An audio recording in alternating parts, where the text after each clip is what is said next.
வணக்கம் மக்களே, இது நம்ம நம்பர்ஸ். இன்னைக்கு நம்ம மிஸ்டர் மைட் மேகம் மான்ஹாவோட அடுத்த சாப்டர்ஸ் தான் பார்க்க போறோம். ஸோ வீடியோக்குள்ள போறதுக்கு முன்னாடி மறக்காம இந்த வீடியோக்குள்ள கொடுத்துட்டு பாருங்க. ஸோ வாங்க வீடியோக்குள்ள போலாம். நம்ம போன சாப்டர்ஸ்ல என்ன பார்த்துருப்போம்னா, நம்ம ஜியோங் இருக்கான்ல, அவன் இந்த மோக்ஸ்வாட் மேனர்ல வந்ததுக்கு அப்புறம் தன்னோட சர்வைவல்காக என்ன வேணாலும் பண்ணலாம் அப்படின்ற ஒரு நிலைமையில தான் இருப்பான். ஃபர்ஸ்ட் கோச்சான தன்னோட ஆளா மாத்திடுவான், மியோஷினை கொன்றுவான், மேனர் மாஸ்டரோட கையையும் வெட்டிடுவான். ஸோ எல்லாத்தையும் பிளான் பண்ணி அதுக்கப்புறம் ரெண்டு ஸ்பிரிட்ஸையுமே எடுத்துக்கிடுவான். ஒரு எல்லோ ஸ்பிரிட், ஒரு ப்ளூ ஸ்பிரிட். அந்த ப்ளூ ஸ்பிரிட்டை எடுக்கும்போது ரொம்ப பிரச்சனைகள்லாம் வரும். இருந்தாலும் ஃபைனலா அந்த ப்ளூ ஸ்பிரிட்டையும் தன்னோட ஃபெமிலியர் ஸ்பிரிட்டா மாத்திட்டான். ஸோ இப்படி எல்லாத்தையும் பண்ணி முடிச்சதுக்கு அப்புறம் அந்த சீக்ரெட் மேனுவல் இருக்கு, அதை கண்டுபிடிச்சதையும் அதை போட்டு எரிச்சிட்டான். இப்ப இதோட தான் நம்ம போன சாப்டர்ஸை விட்டுட்டு போனோம். இப்ப இதுல இருந்து கண்டினியூ பண்ணுவோம். இந்த ஒரு சாப்டர் ஆரம்பிச்சதும் நம்ம ஜியோங்க இந்த சீக்ரெட் மேனுவலை போட்டு எரிக்கிறத பார்த்து பதட்டமான நம்ம கோச்சான், ஏங்க இதை எங்க போட்டு எரிக்கிறீங்க, அதை ஏங்க எரிச்சீங்க, உங்களுக்கு மார்ஷியல் ஆர்ட்ஸ் தெரியாதுன்றது எனக்கு புரியுது, இருந்தாலும் அது எவ்வளவு பெரிய டெக்னிக்னு உங்களுக்கு தெரியுமா, அதுவும் சீக்ரெட் டெக்னிக், இதை கத்துக்கிறதுக்கு எத்தனை பேர் ஆசைப்படுவாங்கன்னு உங்களுக்கு தெரியுமா, இது ரொம்ப ரொம்ப தேவைப்படுறது, நிறைய பேர் இதை எதிர்பார்த்துக்கிட்டு இருப்பாங்க, நீங்க அதை உங்களோட அட்வான்டேஜஸ்க்கு ஏத்த மாதிரி யூஸ் பண்ணிருக்கலாமே, இப்படி போய் பண்ணிட்டீங்களேன்னு சொல்லும் போது இன்னொரு புக்கை எடுத்து இந்த கோச்சாரோட மூஞ்சியில போட்டு இந்த இதை வச்சுக்கோ அப்படின்பா. என்ன என்ன புரியலையேனோனே, அந்த டெக்னிக் சொன்னியே சீக்ரெட் டெக்னிக், அதை நான் மட்டும்தான் யூஸ் பண்ணணும், வேற யாரும் யூஸ் பண்ணக்கூடாதுன்னு சொல்லுவான். இப்பயும் நம்ம கோச்சானுக்கு ஒண்ணுமே புரியாது. ஆக்சுவலா சீக்ரெட் டெக்னிக்ல இருந்த எல்லாத்தையும் ஏற்கனவே நம்ம ஹீரோ மொத்தமா மனப்பாடம் பண்ணியிருப்பான். அதுக்கு மனப்பாடம் பண்ணதுக்கு அப்புறமும் கூட இன்னொரு ரெண்டு புக்கை எடுத்து நம்ம கோச்சான் கிட்ட கொடுப்பான்.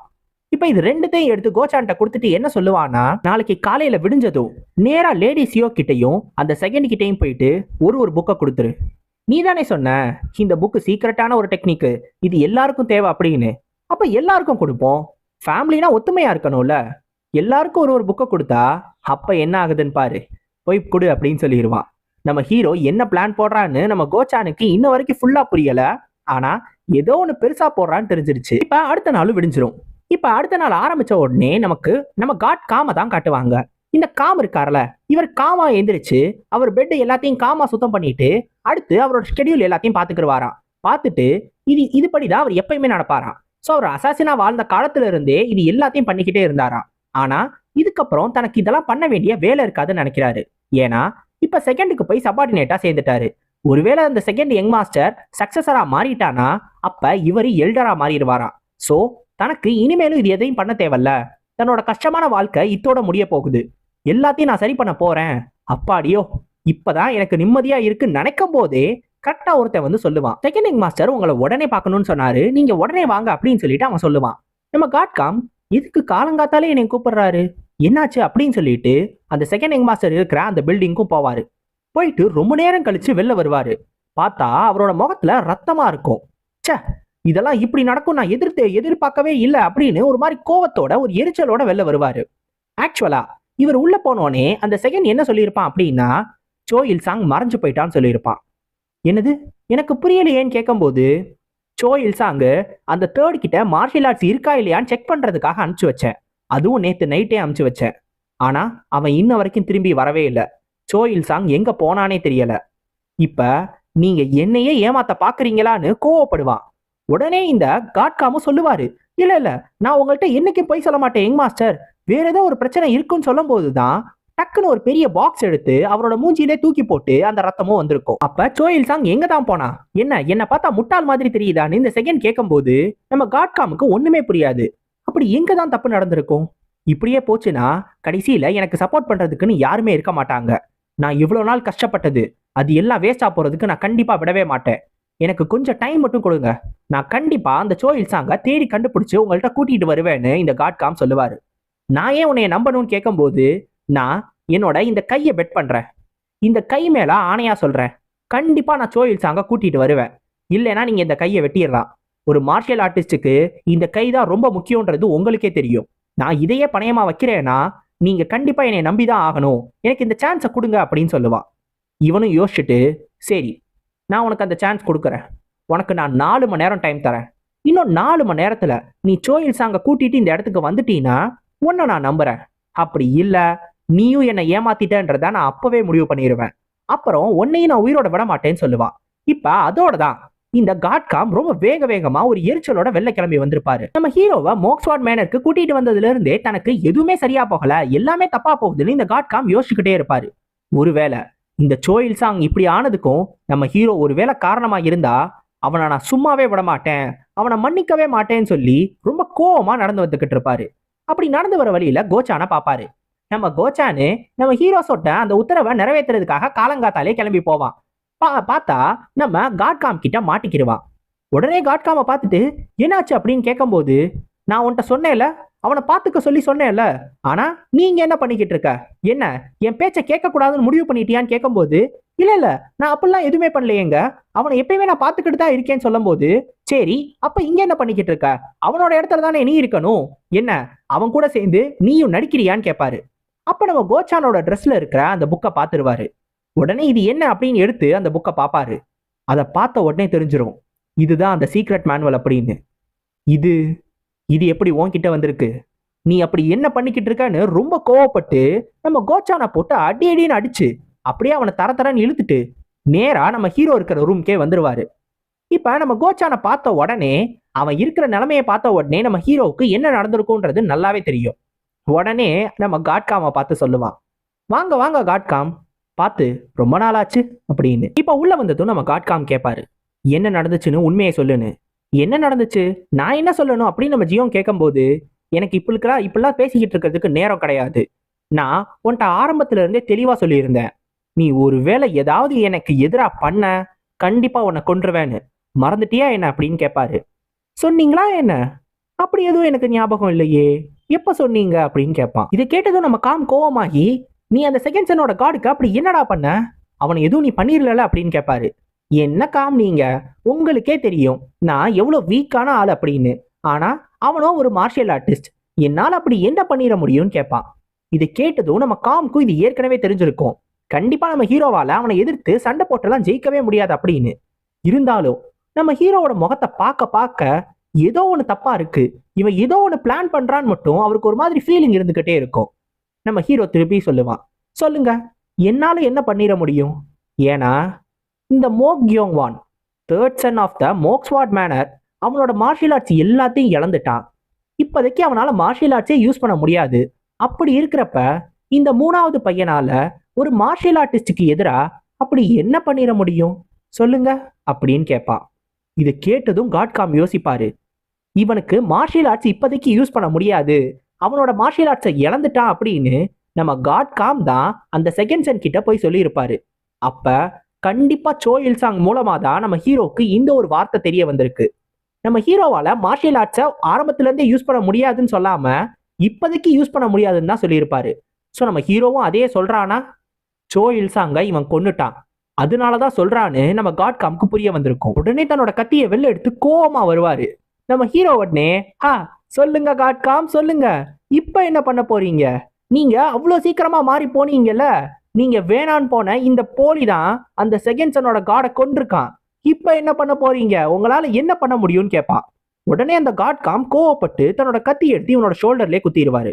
இப்ப நம்ம ஹீரோவை பார்த்து சொல்லுவாரு, 3 வருஷம் நான் ஆரம்பத்துல ஒரு அனாதையா தான் பிறந்தேன், ஆரம்பத்துல இருந்தே என்னை அசாசினா தான் வளர்த்துக்கிட்டு இருந்தாங்க, அந்த இடத்துல இருந்து எப்படியோ தப்பிச்சு இந்த இடத்துக்கு வந்து 3 வருஷமா நான் கஷ்டப்பட்டுக்கிட்டு இருக்கேன், என்னென்னமோ வேலை பார்த்து இந்த ஒரு நிலைமைக்கு வந்திருக்கேன், இந்த 3 வருஷத்துல தான் என்னோட வாழ்க்கையே அடங்கியிருக்கு, ஆனா நீ எல்லாத்தையுமே கெடுத்துட்ட, நீ அந்த தேர்ட் சனையும் கொன்னுட்ட, செகண்ட் சனோட ஃபேவரட்டான சபார்டினேட்டையும் கொன்னுட்ட, எனக்கு வேற வழியே கிடையாது, உன்னையும் கொன்னுட்டு நான் இங்கிருந்து தப்பிச்சு போயே ஆகணும், இல்ல என்னையும் அந்த செகண்ட் சன் கொன்றுவான், எனக்கு வேற வழியே கிடையாதுன்னு சொல்லிக்கிட்டு இருக்கும் போதே நம்ம காட்காம்க்கு டக்குன்னு ஒரு யோசனை வரும். இல்ல இல்ல இல்ல ஒரே ஒரு வழி இருக்கு, ஆமா ஒரு வழி மட்டும் இருக்கு, இது உனக்கு எப்படி கிடைச்சிச்சுன்னு எனக்கு தெரியல, சோயில் சாங் செத்தவனாவே இருக்கட்டும், ஆனா இந்த சீக்ரெட் மேனுவலோட இன்னொரு பகுதி அது ஓன்ட்ட தானே இருக்கு, அதை கொடுத்துட்டீங்கன்னா கண்டிப்பா இது எல்லாத்தையும் என்னால சரி பண்ணிட முடியும் அப்படின்னு சொல்லுவாரு.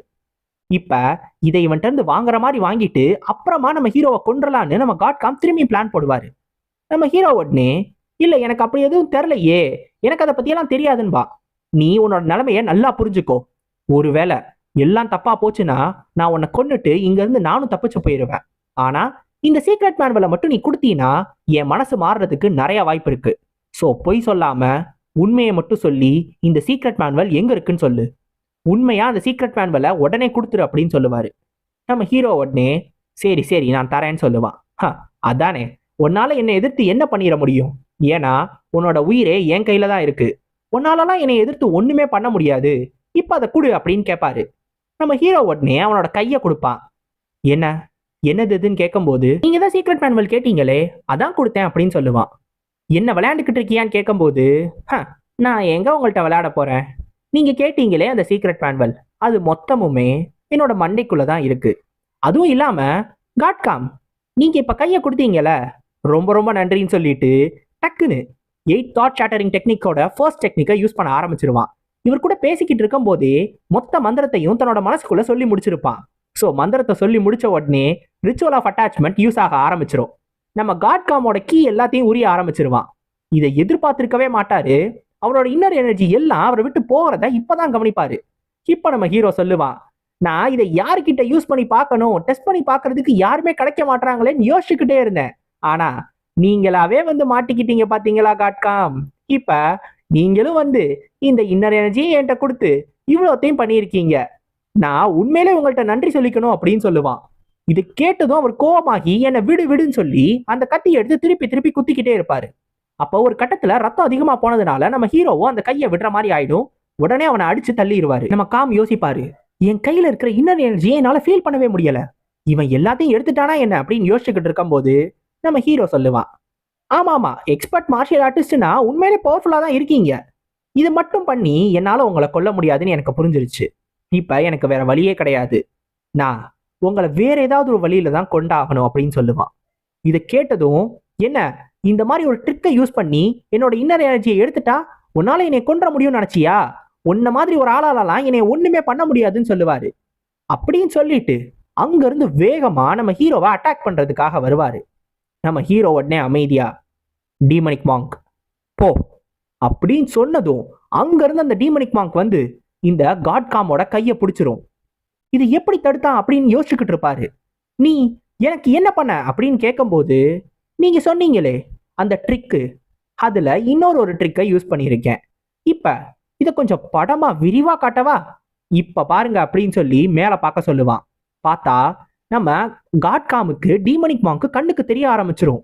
அவர் இது என்னது அப்படின்னு பயந்துகிட்டு இருக்கும் போது, இந்த கத்தி உங்கள்கிட்ட தானே, இத உங்கள்கிட்ட திருப்பி தரேன், உங்க கத்தியையும் உங்களோட இன்னர் எனர்ஜியையும் வச்சுக்கோங்க, அது உங்கள்கிட்ட தானே அப்படின்னு சொல்லி அவரோட நெஞ்சிலேயே குத்திடுவான். இப்ப நம்ம ஹீரோ இதை குத்துனதும் இந்த காட்காம் ஒரு 2 ஸ்டெப் பின்னாடி போயிடுவாரு. இந்த கத்தியை நம்ம ஹீரோ கரெக்டான இடத்துல ஒரு குத்தி இருக்கான். ஆனா இவருக்கு அது தப்பான இடம். இப்ப இந்த கத்தியை மட்டும் அவர் ஒழுங்கா எடுக்கல, கண்டிப்பா இந்த ரத்தத்தை அவரால் நிப்பாட்டவே முடியாது, ரொம்ப கஷ்டமாயிடும். ஆனா நம்ம ஹீரோவை பார்த்து தான் அவருக்கு ரொம்ப அதிர்ச்சியா இருக்கும். ஏன்னா ஃபர்ஸ்ட் அவரோட இன்னர் எனர்ஜியும் எடுத்துட்டான். இப்ப இந்த மாதிரி டீமனிக் மாங்க் மாதிரி ஒரு விஷயத்தை வச்சு அவரை அட்டாக் பண்ணவும் செஞ்சுட்டான். இது எல்லாம் எங்க இருந்து இவனுக்கு கிடைச்சிருக்குன்னு யோசிச்சுக்கிட்டு இருப்பாரு. தான் ஒரு முட்டாளா இருந்துட்டோம், ஆரம்பத்துல இருந்து இவனை நம்பி இருக்கவே கூடாது, இப்படி ஒருத்தனை தான் ஏன் சூஸ் பண்ணோன்னு யோசிச்சுக்கிட்டு இருப்பாரு.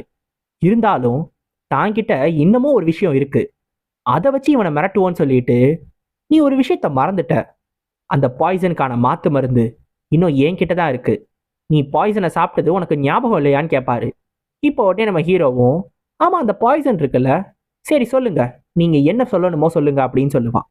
இப்ப இவரும், சரி நம்ம 2 பேரும் பேசி இது எல்லாத்தையும் தீர்த்துக்கலாம், நம்ம 2 பேரும் தொடர்ந்து சண்டை போட்டுக்கிட்டே இருந்தோம்னா யாருக்கும் எந்த பிரயோஜனமும் கிடையாது, உனக்கு நான் அந்த காசையும் தரேன், அந்த மாத்து மருந்தையும் தரேன், அதை எடுத்துட்டு நீ இங்க இருந்து போயிடு, உனக்கு இந்த இடத்துல இருந்து தப்பிச்சு போறது தானே முக்கியம் அப்படின்னு அவர் சொல்லிக்கிட்டு இருக்கும்போது, அவர் என்ன யோசிப்பாருன்னா, இந்த ஹீரோவை இப்படியே ஏமாத்திட்டு அப்புறமா கொன்றலாம் அப்படின்னு நினைப்பாரு. ஆனா இது எல்லாத்தையும் சொல்லும் போது டக்குன்னு அவரோட வாயில இருந்து ரத்த ரத்தமா வர ஆரம்பிச்சிரும். என்னாச்சு, நான் என்னோட இன்டர்னல் எனர்ஜியை யூஸ் பண்ணிக்கிட்டு தான் இருக்கேன், இந்த ரத்தத்தை ஸ்டாப் பண்ண ட்ரை பண்றேன், ஆனாலும் இது ஸ்டாப் ஆகலையா, அப்ப இது பாய்சன், எனக்கு யார் பாய்சன் கொடுத்தது, எனக்கு எப்ப பாய்சன் கொடுத்தாங்கன்னு யோசிச்சுக்கிட்டு இருப்பாரு. நம்ம ஹீரோ உடனே பக்கத்துல போய் அந்த ஜன்னலை திறக்க போவான். அப்ப இவரும் கேட்பாரு, நீ என்ன பண்ண, எனக்கு ஏன் இப்படிலாம் ஆகுது, நீ அப்படி என்ன பண்ண அப்படின்னு கேட்கும்போது, நான் ஒண்ணுமே பண்ணலங்க, நீங்க என்னை குத்துனீங்கல்ல, அப்ப அந்த கத்தியில என்னோட பிளட் கொஞ்சம் மிச்சமாயிடுச்சு, அது அதிலே இருந்துச்சு, அதுதான் உங்க மேல பட்டிருக்கு அப்படின்னு சொல்லுவான். பிளட்டா, எனக்கு ஒன்றும் புரியலையேன்னு கேட்கும்போது, புரியலையா, என்னோட பிளட்டு எக்ஸ்ட்ரீம்லி பாய்சனஸ், அதுதான் காரணம் அப்படின்னு சொல்லுவான். இவருக்கு ரொம்ப அதிர்ச்சியா இருக்கும். இப்போ உடனே நம்ம ஹீரோவும் மறுபடியும் சொல்ல ஆரம்பிப்பான். போக் வீட்ஸ், ருசல்லா, ஃபெனல் ஃப்ளவர், க்ரீப்பிங் ஃபிக், ஜெயிண்ட் ஏஞ்சலிகா, பிசன்சாய், க்ரோ டிப்பர், இதுதானே நீங்க அந்த பாய்சன்ல யூஸ் பண்ண எல்லா பொருட்களும். இந்த பொருட்கள்லாம் எனக்கு எதிராக யூஸ் ஆகும்னு நினைச்சீங்களா? என்னோட சின்ன வயசுல இருந்து நான் எக்கச்சக்க பாய்சனஸ் ஹெர்ப்ஸை சாப்பிட்டிருக்கேன்.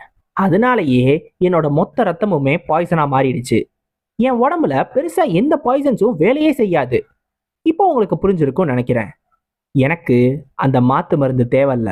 இப்ப அது உங்களுக்கு தான் தேவை அப்படின்னு. இது சொன்னதும் இவருக்கு தெரிஞ்சிரும் தான் சாக போறோம் அப்படின்னு. ஒரு மாதிரி நடுங்க ஆரம்பிச்சிருவாரு. ஏன்னா ரொம்ப நடுக்கமா இருக்கா, ரொம்ப குளிருதோ, அந்த ஜன்னலை திறந்து விட்டதுனாலயா? ஆனா வேற வழி இல்லைங்க. இப்ப நீங்க பாய்சன் சாப்பிட்டதுனால உங்களோட உடம்போட டெம்பரேச்சர் அதிகமாயிட்டே போகும். அந்த ஜன்னலை திறந்து விட்டு நல்ல குளிர்ந்த காத்து பட்டுச்சுன்னா அட்லீஸ்ட் உங்க பாடியில அந்த பாய்சன் ஸ்ப்ரெட் ஆகாம இருக்கும். இல்ல சீக்கிரம் செத்துருவீங்க அப்படின்பா. இது கேட்டதும் ரொம்ப பதட்டமாகி அவர் உடனே, எனக்கு கொஞ்சம் கருணை காட்டு, நான் உனக்கு அடிமையா கூட இருக்கேன், நீ என்ன செய்ய சொன்னாலும் நான் செய்வேன், உனக்கு நாயா கூட மாதிரி நான் வேலை செய்யறேன், எனக்கு தயவு செஞ்சு என்னை உயிரோட மட்டும் விட்டுரு அப்படின்னு சொல்லுவாரு. இதை கேட்டதும் நம்ம ஹீரோவும், ஆ உண்மையிலே நல்லா பேசுறீங்க, இந்த மாதிரி இருந்தீங்கன்னா கண்டிப்பா நம்மளோட காம்பினேஷன் சூப்பரா இருக்கும், நீங்க கண்டிப்பா எனக்கு நிறைய வேலை செய்வீங்க தான். ஆனா இதை நீங்க முன்னாடியே செஞ்சிருந்தீங்கன்னா தான் இப்ப என்னால உங்களை காப்பாற்ற முடியாதுன்னு சொல்லிடுவான். இப்ப அவர் உடம்புல குத்தி இருக்க அந்த கத்திய இந்த பக்கம் அந்த பக்கம் திருப்பி, நீங்க உங்க தேவைக்கு ஏத்த மாதிரி கரெக்டா வேற ஒருத்தனை பார்க்க போயிட்டீங்க. அடிமையாவா? இத நீங்களே நம்ப மாட்டீங்கன்னு எனக்கு தெரியும். உங்களை மாதிரி ஒரு ஆளு உயிரோடு இருக்கிறதுக்கு சாகிறதே எவ்வளவோ மேல். செத்துருங்கன்னு சொல்லிடுவான். அவ்வளோதான். இத்தோட இந்த காட்காமும் இங்கேயே இறந்துருவாரு.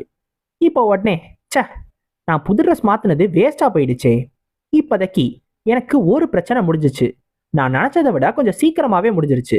எப்படி இருந்தாலும் இந்த காமை நம்ம கொண்டுதான் ஆகணும். ஏன்னா நான் உண்மையிலே யாருன்றது இந்த காமுக்கு தெரியும். அதை தெரிஞ்ச இன்னொரு ஆளும் இங்கதான் இருக்கான். இந்த கோச்சானையும் கொன்றலாமா என்ன அப்படின்னு யோசிப்பான். டக்குன்னு கோச்சான் ஒண்ணுமே பேச மாட்டான். அவன் பாட்டுக்கு மயக்கமாவே தான் இருப்பான். இல்ல இல்ல, கொல்ல வேணாம், நான் அந்த சீக்ரெட் மேனுவலை எரிச்சிட்டேன்னு இந்த காமுக்கு இந்த கோச்சான் சொல்லவே இல்லை. சோ இவனும் கொஞ்சம் யூஸ்ஃபுல்லான ஆளுதான். அதனால இவனை இப்போதைக்கு கொல்ல வேணாம். சரி, எல்லாத்தையும் கேட்டு முடிச்சிட்டியா, இப்பயாவது நீ எந்திரிக்கிறியா அப்படின்னு கேட்பான். இது கேட்டதும் டக்குன்னு கோச்சானு எந்திரிச்சு, உங்களுக்கு ஆரம்பத்திலே தெரியுமா அப்படின்னு கேட்பான். தெரியாம நீ நாங்க சண்டை போட்டுக்கிட்டு இருக்கும் போது அப்படியே உருண்டு உருண்டு உருண்டு உருண்டு அந்த பக்கமா போனதை நான் கவனிக்காம இருந்திருப்பேன் நினைச்சியா என்ன? நாங்க 2 பேரும் உன்னை மிதிச்சிடக்கூடாதுன்னு நீ பாட்டுக்கு ஓரமா போய்கிட்டே இருந்த, எனக்கு ஆரம்பத்திலே தெரிஞ்சிருச்சுன்னு சொல்லுவான். இப்போ உடனே கோச்சானை பார்த்து, இருந்தாலும் உனக்கு சீக்ரெட்ஸை எப்படி மெயின்டைன் பண்றது நல்லாவே தெரிஞ்சிருக்கு, அதனாலயே எனக்கு உன்னை ரொம்ப பிடிச்சிருக்கு. இப்ப நீ என்ன பண்றீனா, சுத்தி இருக்கிறவங்க எல்லாரையும் போய் வேற இடத்துக்கு போக சொல்லு, யாரும் இங்க இருக்கக்கூடாது, இந்த காம நானே பாத்துக்கிறேன்னு சொல்லிடுவான். கோச்சானும் அதை நிறைவேற்றுறதுக்காக அங்க இருந்து போயிடுவான். இப்ப நம்ம ஹீரோ வேற ஒரு காரணத்துக்காக தான் நம்ம கோச்சானை போக சொல்லியிருப்பான். அது என்னன்னா, அந்த கீயை எடுக்கிறது. நம்ம காமோட உடம்புல இருந்து எல்லா கீயையும் திரும்பியும் ரிச்சுவல் ஆஃப் அட்டாச்மெண்ட்டை யூஸ் பண்ணி எடுக்க ஆரம்பிச்சிருவான். என்ன இந்த கீயை எடுத்தாலும் இந்த கீ அப்படியே டிஸ்போஸ் ஆயிரும் அப்படின்றது நம்ம ஹீரோவுக்கு நல்லாவே தெரியும். ஏன்னா இது அவனால கலெக்ட் பண்ணவே முடியாது. இருந்தாலும் அவன் அதை செக் பண்றதுக்காக இந்த கீயை எடுக்கல. இவன் பேஸ்மெண்ட்ல இருக்கும்போது ஒரு கோல்டான ஒரு வித்தியாசமான கீ அவன் கையிலே ஒட்டிக்கிட்டு இருக்குன்னு சொன்னால, அது டெத் கீ. அது என்னன்றத நம்ம ஹீரோ கண்டுபிடிச்சிருப்பான். நம்ம காம கொல்லும் போது இதே கீயை தான் அவன் ஃபீல் பண்ணியிருப்பான். இப்ப இந்த கீ இருக்கா இல்லையான்றத செக் பண்றதுக்காக தான் இந்த கீயை அவன் எடுக்கணும்னு நினைப்பான். இப்ப நம்ம காமோட உடம்புல இருந்து இந்த கீ அவனோட கைக்கு வர ஆரம்பிக்கும். இதை இழுக்கவும் ஆரம்பிப்பான். இப்ப இதை ஃபீல் பண்ணுவான். இதே தான் இது, அதே ஃபீலிங் இது. இந்த கீ நார்மல் இன்னர் எனர்ஜி மாதிரி அப்படியே டிஸ்போஸ் ஆகாது, இவன் கையிலே இருக்கும். இந்த ஒரு ஃபீலிங் அவனுக்கு ரொம்ப பிடிச்சிருக்கும். இது யாரையாவது கொல்லும் போது மட்டும்தான் இந்த ஃபீலிங் அவனுக்கு வந்திருக்கு. ஸோ இந்த கீ நிறைய வேணும்னா அவன் இன்னும் நிறைய பேரை கொல்ல வேண்டியது இருக்கும். இப்போ இதை பார்த்துக்கிட்டு பக்கத்தில் இருந்த ப்ளூ ஸ்பிரிட் அந்த மாங்கை பார்த்து சொல்லும், மாங்க், நீ எதுக்காக அவனுக்கு இன்னும் அடிமையாவே இருக்கன்றது எனக்கு நல்லாவே புரிஞ்சிருக்கு. ஏன்னா அது ஒரு மான்ஸ்டர், அதை தடுக்கிறது ரொம்ப கஷ்டம் அப்படின்னு இந்த ப்ளூ ஸ்பிரிட்டே பார்த்து ஆச்சரியப்படும். இப்போ நம்மளுக்கு அந்த செகண்ட் யங் மாஸ்டரோட வீட்டை தான் காட்டுவாங்க. ஸோ அப்போ அந்த செகண்ட் யங் மாஸ்டர் கிட்ட அவனோட காடு ஒரு முக்கியமான விஷயத்தை பற்றி சொல்லுவான். எனக்கு தெரிஞ்ச வரைக்கும் அந்த காட் காம் பொய் சொல்ற மாதிரி தெரியல, அப்புறம் எதுக்காக அவனை அப்படி கோவப்பட்டு நடந்துக்கிட்டீங்கன்னு கேட்கும்போது இந்த செகண்ட் சொல்லுவான், எனக்கும் தெரியும், நான் ஒருவேளை அவன் பொய் சொன்னானா நான் அதை கண்டுபிடிச்சிருவேன்றது அவனுக்கு நல்லாவே தெரியும். ஸோ கண்டிப்பா அவன் என்கிட்ட பொய் சொல்லியிருக்க வாய்ப்பே இல்லை. கண்டிப்பா தேர்டு உண்மையிலே மார்ஷியல் ஆர்ட்ஸை இழந்துதான் இருக்கணும். இருந்தாலும் எதுக்காக தெரியுமா நான் அவன் கிட்ட கோவப்பட்டு நடந்துக்கிட்டேன்? நான் ஆரம்பத்திலேயே அவன் கிட்ட நல்ல விதமாவே நடந்திருந்தேன்னு வச்சுக்கோவேன், அவன் என் தலைமையிலேயே ஏறி உட்காந்து ஒரு நாள் ஆட ஆரம்பிச்சிருவான். ஸோ அதனால நான் அவன் கிட்ட கொஞ்சம் ஸ்ட்ரிக்டா நடந்துக்கிட்டு தான் ஆகணும். அப்புறமா நான் அவனை மன்னிச்சு விட்டேன்னா அவன் என்கிட்ட இன்னும் அடிமையா இருப்பான், இன்னும் ஒபீடியண்டா நடந்துக்கிடுவான், நான் சொல்ற வேலை எல்லாத்தையும் செய்வான். நீ ஒருத்தவங்கள்ட்ட கருணையோட நடந்துக்கணும்னாலும் அதுலயும் கவனமா தான் நடந்துக்கணும். ஏன்னா எல்லா கருணையையும் எல்லாரும் நல்ல விதமா பார்க்க மாட்டாங்க, அதை புரிஞ்சுக்கோ அப்படின்னு சொல்லுவான். இப்ப இது எல்லாத்தையும் இவங்க பேசிக்கிட்டு இருக்கும்போது கரெக்டா ஒருத்தன் கதவை திறந்துக்கிட்டு வேக வேகமா வந்து, செகண்ட் யங் மாஸ்டர், ஒரு பெரிய பெரிய பிரச்சனை, சீக்கிரம் வாங்க அப்படின்னு சொல்லுவான். என்ன பிரச்சனை, என்னாச்சுன்னு கேட்கும்போது, காட்காம், அந்த காட்காம் தேர்ட் யங் மாஸ்டர் மோ கியோங்வானை கொல்ல ட்ரை பண்ணிட்டான் அப்படின்னு. இதை கேட்டதும் செகண்ட் யங் மாஸ்டர் பெருசா கவலைலாம் பட மாட்டான். அவனை போய் ப்ரூவ் பண்ணிட்டு தான் சொன்னேன், ப்ரூவ் பண்ணிட்டு வான்னு தான் சொன்னேன். ஆனா அவன் உடனே ரொம்ப எக்ஸ்ட்ரீமான முடிவே எடுத்திருக்கான். சரி, இதனால என்ன பிரச்சனை அப்படின்னு கேட்கும்போது இப்ப இவன் சொல்லுவான், இது ஒன்றும் அவ்வளோ முக்கியமான விஷயம் கிடையாது, இது எல்லாத்துக்கும் நீங்க தான் பின்னாடி காரணம், இது எல்லாத்தையும் பிளான் பண்ணதே நீங்க தான் அப்படின்னு சொல்லி அந்த தேர்ட் யங் மாஸ்டர் எல்லார்ட்டையும் அனௌன்ஸ்மெண்ட் பண்ணிட்டாரு. இப்ப அதை தான் சொல்லிக்கிட்டு இருக்காரு அப்படின்னு சொல்லுவான். இதை கேட்டதும் தான் இவன் ரொம்ப கோவப்படுவான். என்ன, அந்த மோ கியோங்வான் ஏன் மேலே பழி போடுறானா அப்படின்னு சொல்லி ரொம்ப கோவப்படுவான். இப்போ உடனே அந்த பக்கத்துல இருந்த காடு, சரி அப்ப அந்த காட்காம் எங்க அப்படின்னு கேட்கும்போது இந்த உண்மையை சொல்ல வந்தவன் சொல்லுவான், இல்ல காட்காமை எங்களால கண்டுபிடிக்க முடியல, அவர் எங்கேயோ மிஸ் ஆயிட்டாரு, காணாம போயிட்டாருன்னு சொல்லுவான்.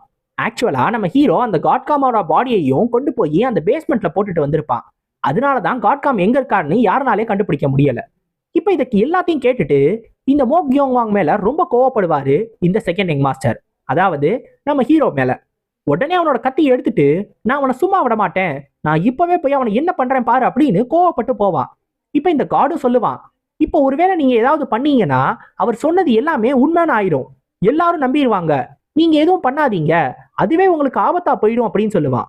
பின்ன அவன் இந்த மாதிரிலாம் பேசிக்கிட்டு இருப்பான், அவனை பார்த்துட்டு சும்மா விட சொல்றியா, கண்டிப்பா நான் விட மாட்டேன், நான் அவனை இப்பவே போய் என்ன பண்றேன் பாருன்னு திரும்பி கோவமா சொல்லுவான்.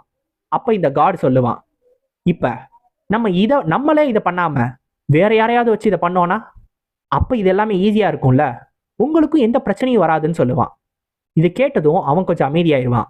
என்ன சொல்றேன்னு கேட்கும்போது, இந்த காட்காம் இதுக்கு முன்னாடி என்ன ஆர்கனைசேஷன்ல இருந்தாருன்றது உங்களுக்கு நல்லாவே தெரியும், அதனால அந்த விஷயத்தை நம்ம யூஸ் பண்ணோம்னா கண்டிப்பா இது எல்லா பிரச்சனையும் நம்மளால ஈஸியா சமாளிச்சிட முடியும். காட்காம் இதுக்கு முன்னாடி இருந்த ஆர்கனைசேஷன், அந்த ஆர்கனைசேஷனை பொறுத்த வரைக்கும் அவங்கள்ட்ட ஏதாவது ஒரு வேலை வந்துருச்சு, யாரையாவது கொல்லணும் அப்படின்னு சொல்லி அவங்களுக்கு மிஷன் வந்துருச்சுன்னா அவங்க கண்டிப்பா அதை செஞ்சே ஆகணும். ஏன்னா அதுதான் அவங்களுக்கு ஒரு முக்கியமான வேலையே, அப்படிதான் அவங்க சின்ன வயசுல இருந்தே வளர்ந்துருப்பாங்க. ஸோ அந்த ஒரு காரணத்தினாலதான் காட்காமும் இப்படி பண்ணிட்டாரு அப்படின்னு சொல்லி பிளானை கொஞ்சம் மாத்தி விட்டுறலாம், ஸோ இது எல்லாத்தையும் கொஞ்சம் மாத்தி விட்டுறலாம் அப்படின்னு சொல்லி இவன் சொல்லுவான். அந்த ஆர்கனைசேஷனோட பேரு த ஃப்ளையிங் அசாசின் செக்ட். இப்போதைக்கு சென்ட்ரல் பிளைன்ல இருக்கிற 3 கிரேட்டஸ்ட் அசோசியேஷன் ஆர்கனைசேஷன்ல இதுவும் ஒன்று. அந்த அளவுக்கு ஒரு பெரிய ஆர்கனைசேஷன் இது, ஃப்ளையிங் அசாசின் செக்டா. சரி, அவனுங்களையும் உள்ள பிரச்சனைக்குள்ள இழுத்து விடுவோம், இனிமேல் அவனுங்க எல்லாத்தையும் பார்த்துக்கிடுவானுங்கன்னு இந்த செகண்டும் அதுக்கேற்ற மாதிரி பிளானை மாத்திக்கிடுவான். இப்போ நம்ம ஹீரோவும் அவனோட ரூம்ல உட்காந்து இந்த கீ சர்க்குலேஷனை பண்றதுக்கு ட்ரை பண்ணிக்கிட்டு இருப்பான். அவன் எவ்வளோ தடவை ட்ரை பண்ணாலும் சரி அந்த எனர்ஜி கோரை அவனால உருவாக்கவே முடியாது. அந்த டான்டியான்ல ஒரு எனர்ஜி கோர் இருக்கணும்ல, அதை நம்ம ஹீரோவால உருவாக்கவே முடியாது. எத்தனை தடவை ட்ரை பண்ணாலும் அந்த கீ எல்லாமே அப்படியே டிஸ்போஸ் ஆகிட்டே இருக்கும், அது ஒன்னா சேரவே சேராது. ஏன் இதெல்லாம் பண்ணுது, நான் எனர்ஜி கோர் வரைக்கும் பக்கத்துல வரைக்கும் என்னால் எனர்ஜியை எடுத்துட்டு வர முடியுது, ஆனா கோர் கிட்ட வந்த உடனே எல்லாமே காணாம போயிடுது, நான் அப்படி என்னதான் தப்பா பண்றேன் நம்ம ஹீரோ யோசிப்பான். உடனே கோச்சானை கூப்பிட்டு, கோச்சா நீங்க வாப்பா, நான் ஒரு எனர்ஜி கோரை உருவாக்கணும்னு ட்ரை பண்றேன், ஆனா இந்த கீ வந்து டிஸ்போஸ் ஆகிட்டே இருக்கு, உனக்கு இதை பத்தி ஏதாவது ஐடியா இருக்கான்னு கேட்பான். இதை கேட்டதும் கோச்சானு அப்படியே மனசுக்குள்ள யோசிப்பான், இந்த குழந்தை பையன் நேரத்துக்கு மார்ஷியல் ஆர்ட்ஸ்னால என்னன்னு தெரியாம சுத்திக்கிட்டு இருந்தான், இவன் ஒரே நைட்டு ராத்திரியில கீனா என்னன்றதை கத்துக்கிட்டு அதை சர்க்குலேட்டும் பண்ண ஆரம்பிச்சிட்டானா, எனர்ஜி கோர் கிரியேட் பண்ண ட்ரை பண்றானா, இதெல்லாம் பார்த்து புல்சிப் அப்படின்னு அவனை பார்த்து கத்தணும்னு நம்ம கோச்சானுக்கு தோணும்.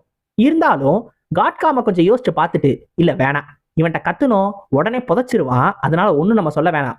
யங் மாஸ்டர், நான் வேணா செக் பண்றேனே, நீங்க இந்த பக்கம் வந்து உட்காருங்க, நீங்க ஒன்றும் பண்ண தேவையில்ல, நீங்க எப்பயும் போல உங்களோட கீ சர்க்குலேஷனை பண்ணுங்க, இந்த கீயை நீங்க எந்த மாதிரி தப்பு பண்றீங்க, அதுல என்ன தப்பாகுது அப்படின்றத நான் செக் பண்ணிக்கிறேன் அப்படின்னு சொல்லுவான். இப்ப உட்கார வச்சு அவனை கீ சர்க்குலேஷன் பண்ண சொல்லுவான். இப்படி பண்ணும்போது தான் நம்ம கோச்சானுக்கு அதிர்ச்சியா இருக்கும். ஏன்னா உண்மையிலேயே அவனோட கீயை இவன் சர்க்குலேட் பண்ண ஆரம்பிச்சுட்டான். இதுக்கு வாய்ப்பே கிடையாதே, இவன் எப்படி அதுக்குள்ளேயும் கீயை சென்ஸ் பண்ணி இது எல்லாத்தையும் சர்க்குலேட் பண்றான்?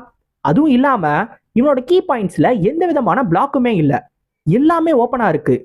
இவ்வளோ ஸ்மூத்தான ஒரு ஃப்ளோவா? ஒரு பெரிய மார்ஷியல் மாஸ்டருக்கு எந்த அளவுக்கு ஒரு ஃப்ளோ இருக்குமோ அதே அளவுக்கு ஒரு ஃப்ளோ தான் இவன்கிட்டயும் இருக்கு. அப்ப இவன் உண்மையிலே ஜீனியஸ் தானான்னு நம்ம கோச்சானே யோசிப்பான். இப்ப நம்ம ஹீரோவோட அந்த எனர்ஜியை அவன் பார்த்து இது பண்ணிக்கிட்டே இருப்பான்ல, மானிட்டர் பண்ணிட்டே இருப்பான்ல.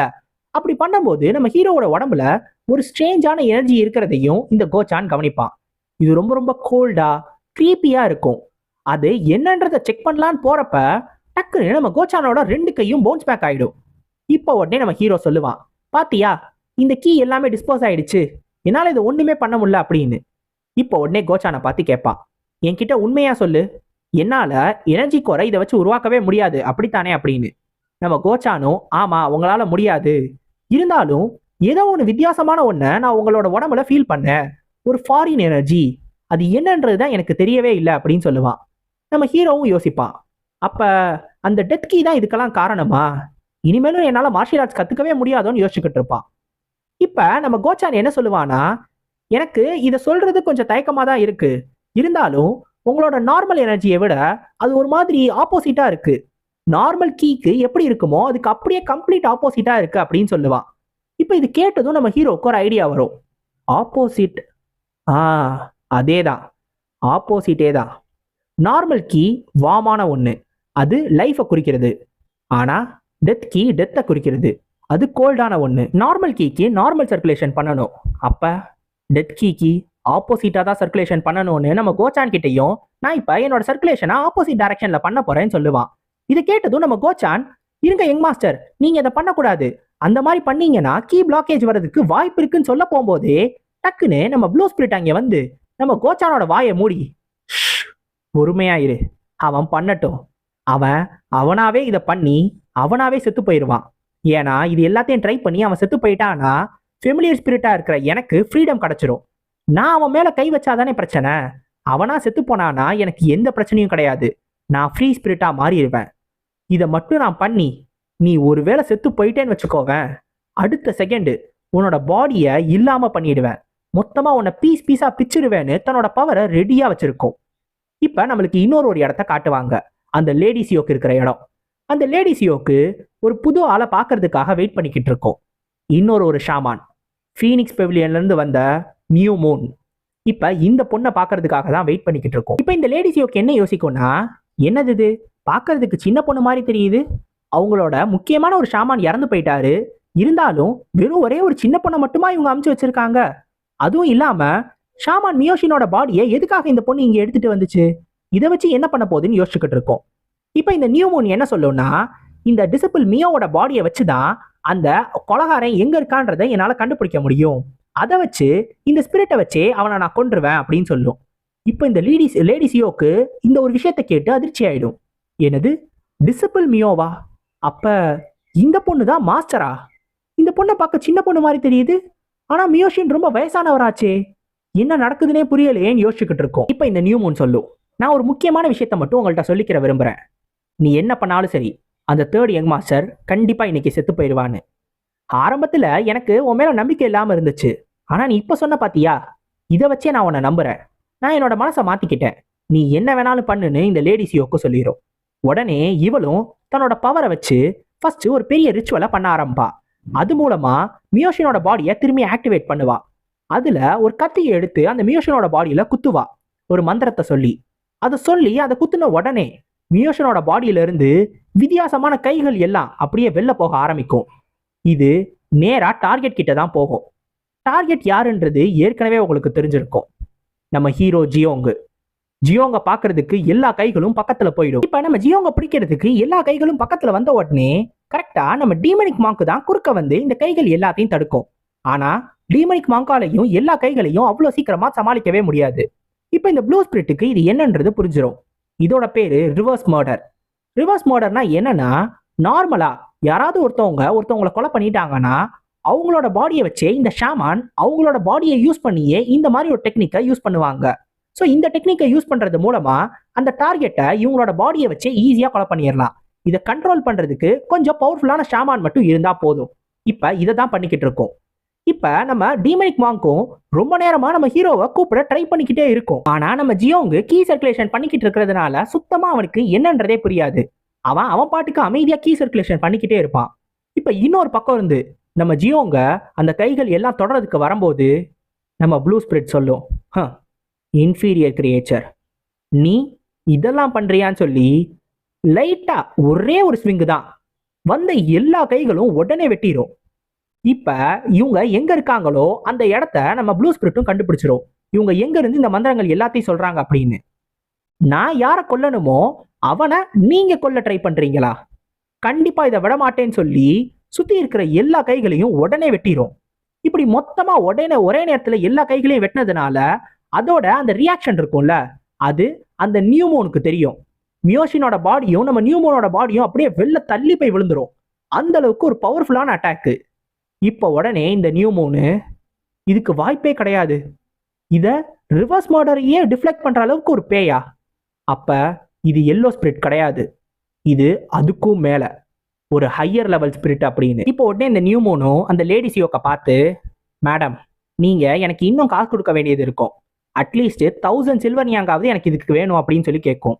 உடனே பக்கத்துல இருந்த அந்த கார்டும், என்னது 1000 நியாங்கா? ஏற்கனவே 400 கொடுக்குறோன்னு சொல்லி 500 சில்வர் நியாங் வாங்கியிருக்கீங்க, இன்னமும் 1000 கேட்குறீங்க, எப்படி எங்களால் அதிகமாக காசு கொடுக்க முடியும்னு கேட்கும்போது, நான் இது எதையும் எதிர்பார்க்கவே இல்லை, ஏன்னா இந்த வேலையில நிறைய ரிஸ்க் இருக்குன்னு இந்த பொண்ணு சொல்லும். இதை கேட்டதும் நம்ம லேடி சியோக்கும் கேட்கும், இது அந்த அளவுக்கு ஆபத்தான விஷயமா அப்படின்னு. ஆமா, இது ஒரு ஹை ரேங்க் ஈவில் ஸ்பிரிட். நார்மலா ஒரு எல்லோ ஸ்பிரிட் ஒருத்தரோட உயிருக்கு ஆபத்தை ஏற்படுத்தக்கூடிய ஒன்னா இருக்கும். ஆனா இது அதை விட ஹையர் ரேங்க். எல்லோ ஸ்பிரிட்டை விட ஹையர் ரேங்க்னா அது எல்லாமே டிசாஸ்டர். என் அளவுக்கு பவர்ஃபுல்லா இருக்கிற ஒரு ஷாமான் இல்லைன்னா கண்டிப்பா இந்த மாதிரி ஒரு ஸ்பிரிட்டை சமாளிக்கவே முடியாதுன்னு இந்த நியூமோன் சொல்லும். இதை கேட்டதும் இந்த லேடி சியோக்கும், சரி நான் உனக்கு நீ கேட்ட அந்த 1000 சில்வர் நியாங்க தரேன், ஆனா அந்த மோ கியோங்வான் கண்டிப்பா உயிரோட இருக்கவே கூடாது, நீ அவனை கொன்னே தீரணும்னு சொல்லும். இப்ப இந்த நியூமோன் சொல்லும், ஷாமான்ஸ் கிட்டையும் ரேங்க் இருக்கு ஸ்பிரிட்ல இருக்கிற மாதிரியே. Porter, darkness, talent, moon, sun, divine. மியோஷின் வெறும் போர்ட்டர் ரேங்க் தான், ஆனா நான் அவனை விட 2 ரேங்க் அதிகம். அதனால என்னால கண்டிப்பா அதை ஈஸியா சமாளிக்க முடியும். அது மட்டும் கிடையாது, இந்த ஃபீனிக்ஸ் பவிலியன்ல வெறும் 3 ஷாமான்ஸால மட்டும்தான் ஃபெமிலியர் ஸ்பிரிட்டை கண்ட்ரோல் பண்ண முடியும். அதுல நானும் ஒரு ஆளு. நான் உங்களுக்கு வாக்கு தரேன், கண்டிப்பா அந்த தேர்ட் சன்னால தப்பிக்கவே முடியாது, என்கிட்ட இருந்து நிச்சயமா தப்பிக்க முடியாதுன்னு சொல்லிட்டு போகும். இப்ப இன்னொரு பக்கம் நம்ம ஹீரோவும் கீ சர்க்குலேஷனை ஓரளவு பண்ணிக்கிட்டே இருப்பான். அவன் ரொம்ப நேரமா பண்ணிக்கிட்டு இருப்பான். நடக்கிற எந்த பிரச்சனைக்கும் அவன் எந்திரிச்சிருக்கவே மாட்டான். நம்ம ப்ளூ ஸ்பிரிட்டுக்கு ஹீரோவை சுத்தமா பிடிக்காது. அப்புறம் எதுக்காக ஹீரோவை காப்பாத்துனுச்சு அப்படின்னு உங்களுக்கு ஒரு டவுட் வந்திருக்கும்ல. இதுக்கான காரணம் என்னன்னா, நம்ம ஹீரோ தானாய் செத்து போனா மட்டும்தான், அதாவது கீ சர்க்குலேஷன் பண்ணி அவனாவே செத்து போனானா அப்ப நம்ம ஸ்பிரிட்டுக்கு எதுக்குமே எந்த ஒரு பிரச்சனையுமே வராது. அதுங்க தானாவே இந்த ஒரு கான்ட்ராக்ட்ல இருந்து வெளில போயிடலாம், அதுங்க ஃப்ரீ ஸ்பிரிட்டா மாறிடலாம். ஆனா இந்த மாதிரி வேற ஏதாவது எக்ஸ்டர்னலா வந்து நம்ம ஹீரோவை தாக்கி அது மூலமா அவன் இறந்து போனானா அதனால அந்த கனெக்ட் பண்ணி இருக்கிற ஸ்பிரிட்டுக்குமே அதனால ஆபத்து இருக்கும். ஏற்கனவே நம்ம ப்ளூ ஸ்பிரிட் கூட சண்டை போடும்போது நம்ம டீமனிக் மார்க் மறைஞ்சு போச்சுல, அந்த மாதிரியான ஒண்ணுதான். சோ தனக்கு எந்த ஆபத்தும் வந்துடக்கூடாதுன்றதுக்காக தான் நம்ம ப்ளூ ஸ்பிரிட் இவனை காப்பாத்துச்சு. இப்பதான் நம்ம ப்ளூ ஸ்பிரிட் ஒரு விஷயத்த கவனிக்கும், நம்ம ஹீரோ உண்மையிலேயே அந்த டெத் கீயை சர்க்குலேட் பண்ணிக்கிட்டு இருப்பான். என்னது, டெத் கீயை சர்க்குலேட் பண்றானா? இதுக்கு வாய்ப்பே கிடையாதே. உயிரோட இருக்கிற ஒருத்தரால டெத் கீயை சர்க்குலேட் பண்றதுக்கு முடியவே முடியாதே. எப்படி அப்படின்னு இவன் கண்டிப்பா நார்மலான ஒரு ஆளு கிடையவே கிடையாது. ஏன்னா ரிச்சுவல் ஆஃப் அட்டாச்மெண்ட்டை பார்த்த உடனே இவன் புரிஞ்சுக்கிட்டான். கீ என்ன அப்படின்றத கேட்ட உடனே இவன் அது எல்லாத்தையும் பண்ண ஆரம்பிச்சிட்டான். மார்ஷியல் ஆர்ட்ஸை கத்துக்காத ஒரு ஆளு இது எல்லாத்தையும் பண்றான். இப்ப உயிரோடவும் இருக்கான், அதே நேரத்துல டெத் கீயையும் சர்க்குலேட் பண்றான். இதை ஏத்துக்க கொஞ்சம் கஷ்டமா இருந்தாலும் இவன் உண்மையிலே டேலண்டடான ஒரு ஆளு தான். இவனை மாதிரி ஒருத்தனை நான் பார்த்ததே கிடையாதுன்னு நம்ம ப்ளூ ஸ்பிரிட் யோசிச்சுக்கிட்டு இருக்கோம். இப்ப நம்ம ஹீரோவும் அந்த கீ சர்க்குலேஷன் எல்லாத்தையும் பண்ணி முடிச்சிருவான். அவன் நினைச்ச மாதிரியே இந்த கீயை ஆப்போசிட்ல சர்க்குலேட் பண்ணா டெத் கீயை அவனால கண்ட்ரோல் பண்ண முடியுது. அதே மாதிரி அவனோட ஒரிஜினல் கீ, அந்த இன்னர் கீ இருக்குல்ல, அது மாதிரி இது டிஸ்போஸ் ஆகியெல்லாம் போகவே போகல. அவனால ஒரு எனர்ஜி கோரை உருவாக்குற அளவுக்கு இப்போதைக்கு அவன்கிட்ட கீ இல்லை. ஸோ அதனால இப்போதைக்கு அவனால எனர்ஜி கோரை உருவாக்க முடியாது. இருந்தாலும் கண்டிப்பா இது போக போக அவனால எல்லாத்தையும் பண்ணிட முடியும்னு அவன் யோசிப்பான். இப்போ உடனே இந்த ப்ளூ ஸ்பிரிட் கொஞ்சம் ஆச்சரியமா கேட்கும், நீ உயிரோட இருக்கதானே, எதுவும் செத்துக்கிட்டு போயிடலையே அப்படின்னு. என்ன சொல்ற? என்னை பார்த்தா எப்படி தெரியுது அப்படின்னு கேட்கும்போது, இல்ல நீ எப்படி டெத் கீயை ஹேண்டில் பண்ற? நார்மலா ஒரு மனுஷனால டெத் கீயை புல் பண்ணவே முடியாது. அப்போதான் நம்ம ஹீரோ கேட்பான், சரி அதெல்லாம் இருக்கட்டும் ப்ளூ ஸ்பிரிட், இந்த ரூமுக்கு அப்படி என்னாச்சு, ஏன் எல்லாம் இப்படி கலைஞ்சு கிடக்கு அப்படின்னு கேட்பான். நீ இதை இப்பதான் கவனிக்கிறியா அப்படின்னோடனே நம்ம ஹீரோவோ அதை பார்த்துட்டு, டீமனிக் மாங்க் அந்த பக்கம் கிடக்கு, நம்ம கோச்சானுக்கு என்னாச்சு, இவன் இப்பெல்லாம் இந்த மாதிரி விழுந்து கிடக்க மாட்டானே, ஏன் இவன் மயக்கம் போட்டு கிடக்குறான் அப்படின்னு கேட்ட உடனே நம்ம ப்ளூ ஸ்பிரிட் ஒரு மாதிரி பதட்டமாயிரும். ஏன்னா நம்ம ப்ளூ ஸ்பிரிட் தான் அவன் அந்த மாதிரி பண்ணுச்சு, அவன் வாயை பொத்தி அவன் மயக்கம் போட வச்சிருச்சு. இப்போ உடனே ப்ளூ ஸ்பிரிட் என்ன சொல்லுன்னா, அது வந்து அவனுக்கு தூக்கம் வந்திருக்கும், நார்மலா நைட் நேரத்துல தூக்கம் வர்றது தானே, அதனால அப்படி போயிருப்பான் அப்படின்னு சொல்லும். இந்த பொய்யை கேட்ட உடனே நம்ம டீமனிக் மாங்க் அங்கிருந்து எந்திரிச்சு வந்து, இதுதான் அதுதான் பண்ணுச்சு அப்படின்னு பக்கத்துல வந்து காதுக்குள்ள குசு குசு குசுன்னு சொல்லும். உடனே நம்ம ஹீரோவும், ஓஹோ இவதான் கோச்சானோட நிலைமைக்கு காரணமா அப்படின்னு சொல்லுவான். இப்போ உடனே இந்த ப்ளூ ஸ்பிரிட் கத்தும், டேய் ஸ்டூபிட் மாங்க், ஏண்டா நான் உனக்காகவும் சேர்த்து இது எல்லாத்தையும் பண்ணா நீ ஏன் சைட்ல இருந்து போய் அந்த பக்கமா அவன்கிட்ட போட்டு தரியா, இந்த பக்கம் கேட்டுட்டு அந்த பக்கம் போய் சொல்றியா, உன்னை விட மாட்டேன்டா அப்படின்னு சொல்லி அவனை போட்டு மிதி மிதின்னு மிதிச்சுக்கிட்டு இருக்கோம். நீ இன்னமுமா என்னை கொல்ல ட்ரை பண்ணிக்கிட்டு இருக்க அப்படின்னு நம்ம ஹீரோ கேட்பானா, நான் உன்னை ரிவர்ஸ் மாடல்ல இருந்து காப்பாத்திருக்கேன், நீ தான் எனக்கு நன்றி சொல்லணும் அப்படின்னு சொல்லும். ரிவர்ஸ் மாடரா அப்படின்னா என்னன்னு கேட்கும்போது கரெக்டா ஒரு பெரிய சவுண்டு கேட்கும். அப்பதான் நம்ம ஹீரோ, என்னாச்சு என்ன சவுண்ட் அது அப்படின்னு கேட்பான். நீ ஒரு பெரிய பிரச்சனையில மாட்டிக்கிட்ட மோட்டல், அங்க பாரு அப்படின்னு சொல்லும். பார்த்தா நிறைய கருப்பு கருப்பா சின்ன சின்ன உருவங்களா ஏதோ ஒன்று வர ஆரம்பிக்கும். இதெல்லாம் என்னது அப்படின்னு சொல்லி நம்ம ஹீரோ யோசிச்சுக்கிட்டு இருப்பான். அப்ப இந்த ப்ளூ ஸ்பிரிட் சொல்லும், சை எந்த பைத்தியக்காரன் இந்த ஒரு விஷயத்த போய் ஃபெமிலியர் ஸ்பிரிட்டா வச்சுக்கணும்னு நினைச்சான் அப்படின்னு. இதெல்லாம் என்னதுன்னு நம்ம ஹீரோ கேட்ட உடனே, இதான் spirit of mountains, mountain piercing shelled beast அப்படின்னு சொல்லும். இது எல்லாமே ஒரு மாதிரி பீட்டில் மாதிரி இருக்கும், நிறைய சின்ன சின்ன பூச்சிகள், ஆனா கொஞ்சமா வராதுங்க, எக்கச்சக்கமா வருங்க, அந்த மொத்த ரூம்லயுமே வந்துருங்க. ஃபர்ஸ்ட் எதை பத்தி சொல்றாங்கன்னா, இந்த ஸ்பிரிச்சுவல் பீஸ்ட் எல்லாம் எந்த மாதிரியான டைப்ஸ் அப்படின்றத பத்தி சொல்றாங்க. நார்மலா மவுண்டெயின்ல வாழ்ந்தா அதை சிமேன்னு சொல்லுவாங்க, மவுண்டைன் ஸ்பிரிட்ஸ். இல்ல சீல வாழ்ந்துச்சுன்னா அதை மோரியோன்னு சொல்லுவாங்க, சீ ஸ்பிரிட்ஸ். இப்ப இதுங்க எல்லாருமே மக்களுக்கு ரொம்ப துன்பத்தை ஏற்படுத்துங்க, அதனால மக்கள் எல்லாரும் இதை ஓவராலா சிமே மோரியோ அப்படின்னு சொல்லுவாங்க. இந்த சிமே மோரியோ இருக்குல்ல, இதுல ஒண்ணுதான் இந்த மவுண்டைன் பியர்சிங் ஷெல்லுடு பீஸ்ட். ஆக்சுவலா இந்த பூச்சிகள் எதுவுமே ஸ்பிரிச்சுவல் பீஸ்ட் கிடையாது. இந்த நியூ மூன் கூட ஒரு ஒத்தக்கனு காக்கா இருக்குல்ல, காக்கா மாதிரி ஒரு வித்தியாசமான பறவை, இதுதான் உண்மையிலேயே மவுண்டைன் பியர்சிங் ஷெல்லுடு பீஸ்ட். இதுதான் அந்த பூச்சிகளை கண்ட்ரோல் பண்ணுது. இந்த மவுண்டைன் பியர்சிங் ஷெல்லுடு பீஸ்ட் பார்க்கிறதுக்கு பறவை மாதிரியும் அதே நேரத்துல ஒரு பாம்பு மாதிரியான வாலும் இருக்குமா. இது எக்கச்சக்க பூச்சிகளை கண்ட்ரோல் பண்ணும். இது எல்லாத்தையும் கண்ட்ரோல் பண்ணி அந்த மொத்த இடத்தையும் அழிச்சிரும். அந்த அளவுக்கு கொஞ்சம் மோசமான ஒரு பீயிங் தான் இது. இப்ப இதை தான் இந்த ஷாமான் நியூ மூன் கண்ட்ரோல் பண்ணிக்கிட்டு இருக்கா, அதோட ஃபெமிலியர் ஸ்பிரிட்டா. இப்ப இந்த ஷாமான் இருக்கால, இவ என்ன சொல்லுவா அப்படின்னா, ஷாமான்ஸ்குள்ள எந்த விதமான நட்பும் கிடையாது, அதனாலேயே இந்த மியோஷின் இறந்ததை நினைச்சு எனக்கு பெருசா கவலை கிடையாது. இருந்தாலும் நான் அடிக்கடி பார்த்த ஒரு முகம், இந்த மாதிரி ஒரு ஈவில் ஸ்பிரிட்னால இப்படி ஆயிடுச்சுன்றத என்னால ஏத்துக்க முடியல. அந்த மோ கியோங்வான நான் சும்மா விடவே மாட்டேன், அவன் கண்டிப்பா என்னோட ஸ்பிரிட்டுக்கு ஒரு சாப்பாடா மாற போறான்னு சொல்லி மொத்த பூச்சிகளையும் அனுப்பிச்சு வச்சிருக்கோம். இப்ப இந்த பூச்சிகள் எல்லாம் இந்த பக்கம் வந்துருச்சா. இப்ப நம்ம கோச்சான் என்னடானா நல்லா அப்படியே தூங்கிக்கிட்டு இருப்பாரு. டே கோச்சான் எந்திரடான்னு சொல்லி அவனுக்கு சப்புன்னு ஒரு அறை கொடுத்து, பாடுறா சுத்தி பூச்சிகள்லாம் வருது, எல்லாத்தையும் தடு தடு, எல்லாத்தையும் முடிஞ்ச அளவுக்கு கொல்லு அப்படின்பா. அப்ப நம்ம கோச்சான், சே என்னாச்சு அப்படின்னு சொல்லி கைய பார்த்தா அவன் கையில அங்கங்க கொட்டி இருக்கும். அவன் லைட்டா தான் தொட்டிருப்பான், தொட்டதுக்கே அந்த பூச்சிகள் எல்லாம் அத்தனை தடவை கொட்டுங்க. உன்னோட இன்னர் எனர்ஜியை யூஸ் பண்ணி உன்னை நீயே ப்ரொடெக்ட் பண்ணிக்கோ அப்படின்னு சொல்லுவான். நம்ம கோச்சான் என்ன பண்றதுன்னு தெரியாம முழிச்சுக்கிட்டு இருப்பான். என்னதான் நம்ம ஹீரோ இந்த மாதிரிலாம் வந்து முடிஞ்ச அளவுக்கு இந்த பூச்சிகளை கொன்னாலும் இந்த பூச்சிகள்லாம் வர வர அதிகமாயிட்டே இருக்குங்க, அதே நேரத்துல ரொம்ப குட்டியாவும் இருக்குங்க. இவனுங்க ரெண்டு பேரையும் மொத்தமா முழுங்குறதுக்கு இன்னும் கொஞ்ச நேரம் தான் இருக்கும். இப்ப நம்ம ப்ளூ ஸ்பிரிட் கேட்கும், இப்ப என்ன பண்ண போற, இன்னும் கொஞ்ச நேரம் போனா நீ சாப்பாடு ஆயிடுவியே அப்படின்னு. இப்ப உடனே நம்ம ஹீரோவும் கேட்பான், ப்ளூ ஸ்பிரிட் உன்னால எங்களுக்கு ஹெல்ப் பண்ண முடியுமான்னு. நான் எதுக்காக ஹெல்ப் பண்ணணும் அப்படின்னு கேட்கும்போது, நீ என்னோட ஃபெமிலியர் ஸ்பிரிட் தானே, நீ இப்படிலாம் பண்ணணுமா அப்படின்னு கேட்கும்போது தான் இந்த ப்ளூ ஸ்பிரிட் சொல்லும், ஒருவேளை நீ உன்னோட பாடியை கொடுத்தீங்கன்னா நான் யோசிச்சு பாக்குறேன் அப்படின்னு. அப்படின்னா வேணாம், நம்ம எல்லாரும் ஒன்னாவே சேர்ந்து சாவோன்னு நம்ம ஹீரோ சொல்லிடுவான். இவனும் முடிஞ்ச அளவுக்கு அந்த எல்லாத்தையும் கொண்டுகிட்டே இருப்பான். இப்ப இந்த ப்ளூ ஸ்பிரிட், சரி நம்ம ஒரு பெட்டு வச்சுக்கலாம் அப்படின்னு சொல்லும். அது என்ன அப்படின்னா, நம்ம ஹீரோ இப்ப இந்த பூச்சிகளை சமாளிக்க முடியாம, இந்த ஷாவனை சமாளிக்க முடியாம ஒருவேளை சாகிற நிலைமையில போயிட்டான் அப்படின்னா, அப்ப இந்த ப்ளூ ஸ்பிரிட் அவனோட பாடியை எடுத்துக்கிறோம். அதுக்கு மேல இவன் செத்தாலும் கவலை கிடையாதுல்ல. சோ அதனால அதுக்கு மேல நம்ம ஹீரோவோட பாடி இந்த ப்ளூ ஸ்பிரிட் கிட்ட போயிடும், அதுதான் இனிமேல் கண்ட்ரோல் பண்ணும். ஆனா ஒருவேளை நம்ம ஹீரோ மட்டும் இந்த விஷயத்த, இந்த சிச்சுவேஷனை சமாளிச்சுட்டான் அப்படின்னா, கண்டிப்பா அதுக்கப்புறம் என்ன ஹெல்ப்னாலும் நான் பண்றேன் அப்படின்னு சொல்லி இந்த ப்ளூ ஸ்பிரிட் சொல்லும்.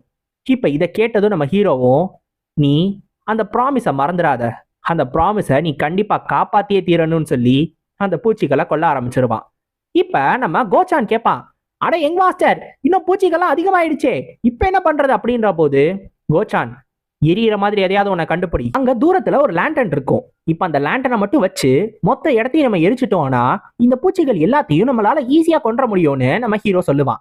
ஆனா அது ரொம்ப தூரமா இருக்கே, நம்ம எப்படி அதை எடுக்கிறது, அதுக்குள்ள இந்த பூச்சிகள் எல்லாம் நம்மளை கொட்டிடுமே அப்படின்னு நம்ம கோச்சான் கேட்கும்போது நம்ம ஹீரோ உடனே ரிச்சுவல் ஆஃப் அட்டாச்மெண்ட்டை யூஸ் பண்ணுவான். சட்டுன்னு அந்த லேண்டன் அவன் கை கிட்ட வந்துடும். இப்ப இதை யூஸ் பண்ணிக்கலாம் அப்படின்னு சொல்லுவான். இப்ப ஒருவேளை இதை மட்டும் எரிச்சிட்டோம்னா எல்லாமே முடிஞ்சிடும் நம்ம ஹீரோ நினைப்பான். ஆனா முதல்ல இது எல்லாத்தையும் அனுப்புனது யாரா இருப்பா, இதுக்கெல்லாம் யார் பிளான் போட்டிருப்பா? கண்டிப்பா அந்த லேடி சியோக்கா தான் இருக்கணும். ஏன்னா அந்தம்மா மட்டும்தான் இந்த மாதிரி விஷயங்களை பண்ணும். லேடி சியோக்கா, அப்ப அந்த ஷாமான் அந்த அம்மா கூட தான் இருக்கணும். முதல்ல நான் இந்த மொத்த இடத்துக்கும் அப்படியே பத்த வச்சுட்டேன் அப்படின்னா இந்த இடம் எரிய ஆரம்பிச்ச உடனே இதை பார்த்து எல்லாரும் இங்க வந்துருவாங்க. அவங்க எல்லாரும் வந்த உடனே அந்த கேப்பை யூஸ் பண்ணி அந்த ஷாமான கொன்றலாம், பிரச்சனையே கிடையாது நம்ம ஹீரோ நினைப்பான். அப்ப அந்த ஷாமான் ஒரு உத்தரவு போடும், மவுண்டைன் பியர்சிங் ஷெல்டு பீஸ்ட் அப்படின்னு. அது சொன்ன உடனே அந்த பூச்சிகள் எல்லாம் சேர்ந்து இவன் எரிக்க வந்தான்ல அதை தட்டி விட்டுருங்க, அதை அணைச்சிருங்க அந்த தீய. இப்ப இந்த ஷாமானும் இந்த ரூம் கிட்ட வந்துடும். நீ என்ன நினைச்ச, உன்னோட அந்த ட்ரிக்கை யூஸ் பண்ணி இது எல்லாத்தையும் தடுத்துடலாம் நினைச்சியா? நீ என்ன பண்ண போற, என்ன பண்ணிக்கிட்டு இருக்கன்னு எல்லாமே எனக்கு தெரியும். என்னோட இந்த கண்ணு, இந்த ரைட் ஐ ஒரு ஒயிட் ஐ, இதுல மற்றவங்களால பார்க்க முடியாத எல்லா விஷயங்களையும் என்னால பார்க்க முடியும். The world of key. நீ இந்த செவருக்கு பின்னாடி இருந்து என்ன பண்ண ட்ரை பண்ணாலும் சரி, ஆனா என்கிட்ட இருந்து உன்னால மறையவே முடியாது. மவுண்டைன் பியர்சிங் ஷெல்டு பீஸ்ட், இதை உடன்னு சொல்லி அந்த கதவை உடச்சிக்கிட்டு இப்ப இந்த ஷாமான் உள்ள வரும். இப்ப இந்த ஷாமானை பார்த்த உடனே நம்ம ஹீரோ உன்னை பார்த்ததுல சந்தோஷம் அப்படின்னு சொல்லுவான். இப்ப இந்த ஷாமான் ஒரு விஷயத்த கவனிக்கும். நம்ம ஹீரோவோட உடம்புல மொத்தம் 2 த்ரெட் கனெக்ட் ஆகிருக்கும்.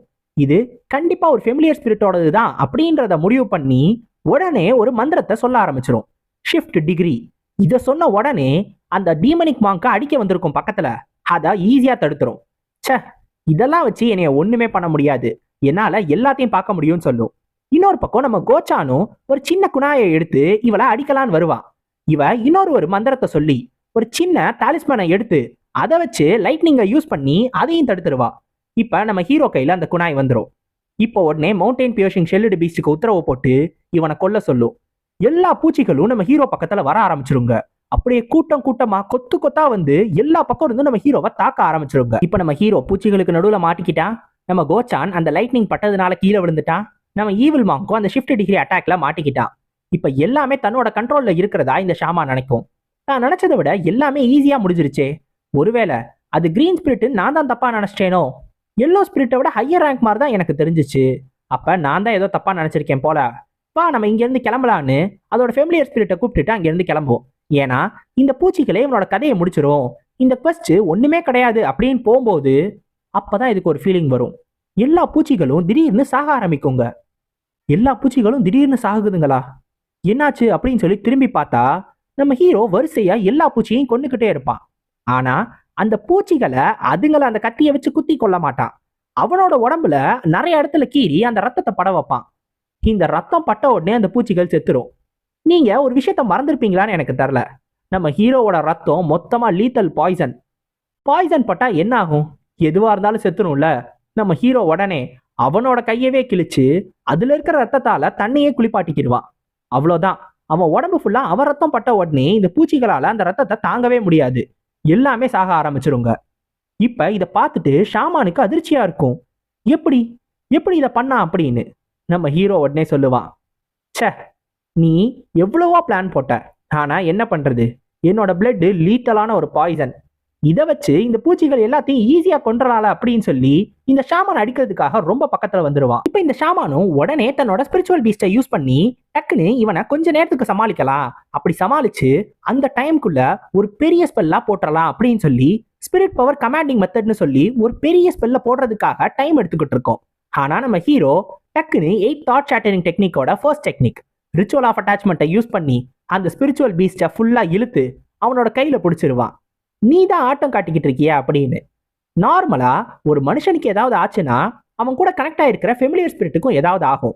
இப்ப ஒருவேளை அந்த ஃபெமிலியர் ஸ்பிரிட்டுக்கு ஏதாவது ஆச்சுன்னா வைஸ் வர்சால அந்த மனுஷனுக்கும் ஏதாவது ஆகும். இப்ப இதை பிடிச்சி நம்ம ஹீரோ அடிக்க ஆரம்பிச்சானா அந்த வலி எல்லாமே அந்த மனுஷனாலையும் ஃபீல் பண்ண முடியும். அந்த ஷாமானுக்கும் ஒரு மாதிரி ஆயிடும். இப்போ உடனே நம்ம ஹீரோ சொல்லுவான், ஹா இப்பதான் அமைதியா இருக்கு அப்படின்னு. உடனே இந்த ஷாமானும் என்னோட ஸ்பிரிச்சுவல் பீஸை விட்டுரு அப்படின்னு சொல்லும் போது நம்ம ஹீரோ இதோட கழுத்தை நெரிச்சுக்கிட்டே இருப்பான். அவ்வளவுதான், அங்க அவளாலையும் ஒண்ணுமே பண்ண முடியாது. ஏன்னா அவளுக்கும் டேமேஜ் வர ஆரம்பிச்சிடும். இந்த பெயின் அந்த பீச் கிட்ட இருந்து வருதுன்றது இவளுக்கு புரிஞ்சிடும்.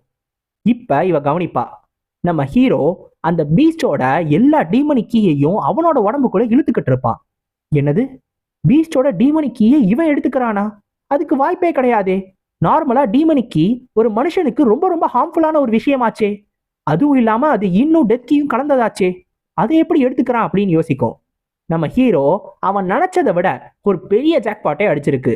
ஏன்னா ஆரம்பத்துல ஒரு 2 பேர் இறந்து போனாங்க. அவங்கள்ட்ட இருந்து அவனுக்கு கிடைச்ச டெத் கீ ரொம்ப கம்மியா இருந்துச்சு. அதனாலேயே எனர்ஜி கோரை அவனால உருவாக்கவே முடியல. ஆனா இந்த இத்தனையோண்டு ஒத்தக்கண்ணு காக்கா கிட்ட எக்கச்சக்க டெத் கீ இருக்கு, அதாவது டீமனிக் கீ. இப்ப இந்த கீயை மொத்தமா எடுத்துக்கிறதுனால கண்டிப்பா இவனால எனர்ஜி கோரை உருவாக்கிட முடியும்னு நம்ம ஹீரோ யோசிச்சுட்டான். இப்ப நம்ம ஹீரோ இதை தொடர்ந்து பண்ணிக்கிட்டே இருக்கும்போது டக்குன்னு இந்த ஷாமானால அதுக்கு மேலேயும் முடியாது. விட்டுரு ப்ளீஸ், இதுக்கு மேலேயும் நீ இதை பண்ணினா நானும் செத்துருவேன், என்னோட பீஸ்டும் செத்துரும், தயவு செஞ்சு எங்க 2 பேரையும் விட்டுரு அப்படின்னு.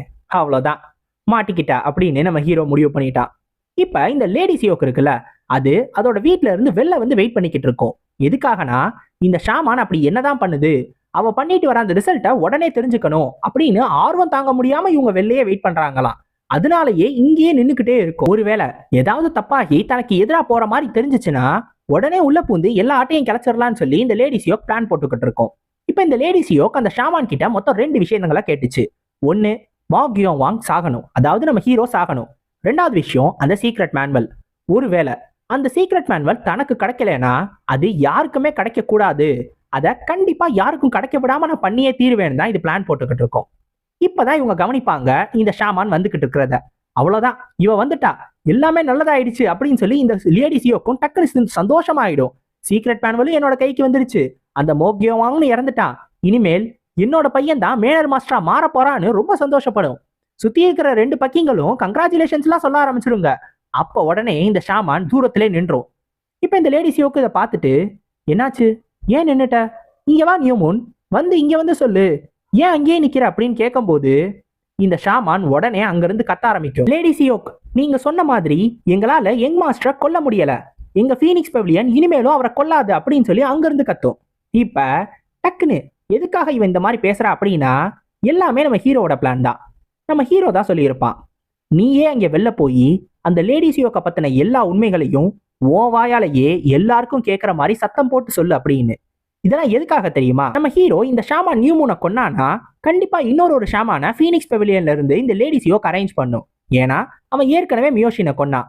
மியோஷினுக்கு பழி வாங்குறதுக்காகவும் நம்ம ஹீரோவை கொல்றதுக்காகவும் நியூமூன்னு இன்னொரு ஷாமான இந்த அம்மா கூட்டிட்டு வந்துச்சு. இப்ப இதையும் கொன்னா கண்டிப்பா இன்னொரு ஷாமான் வரதான் செய்வாங்க.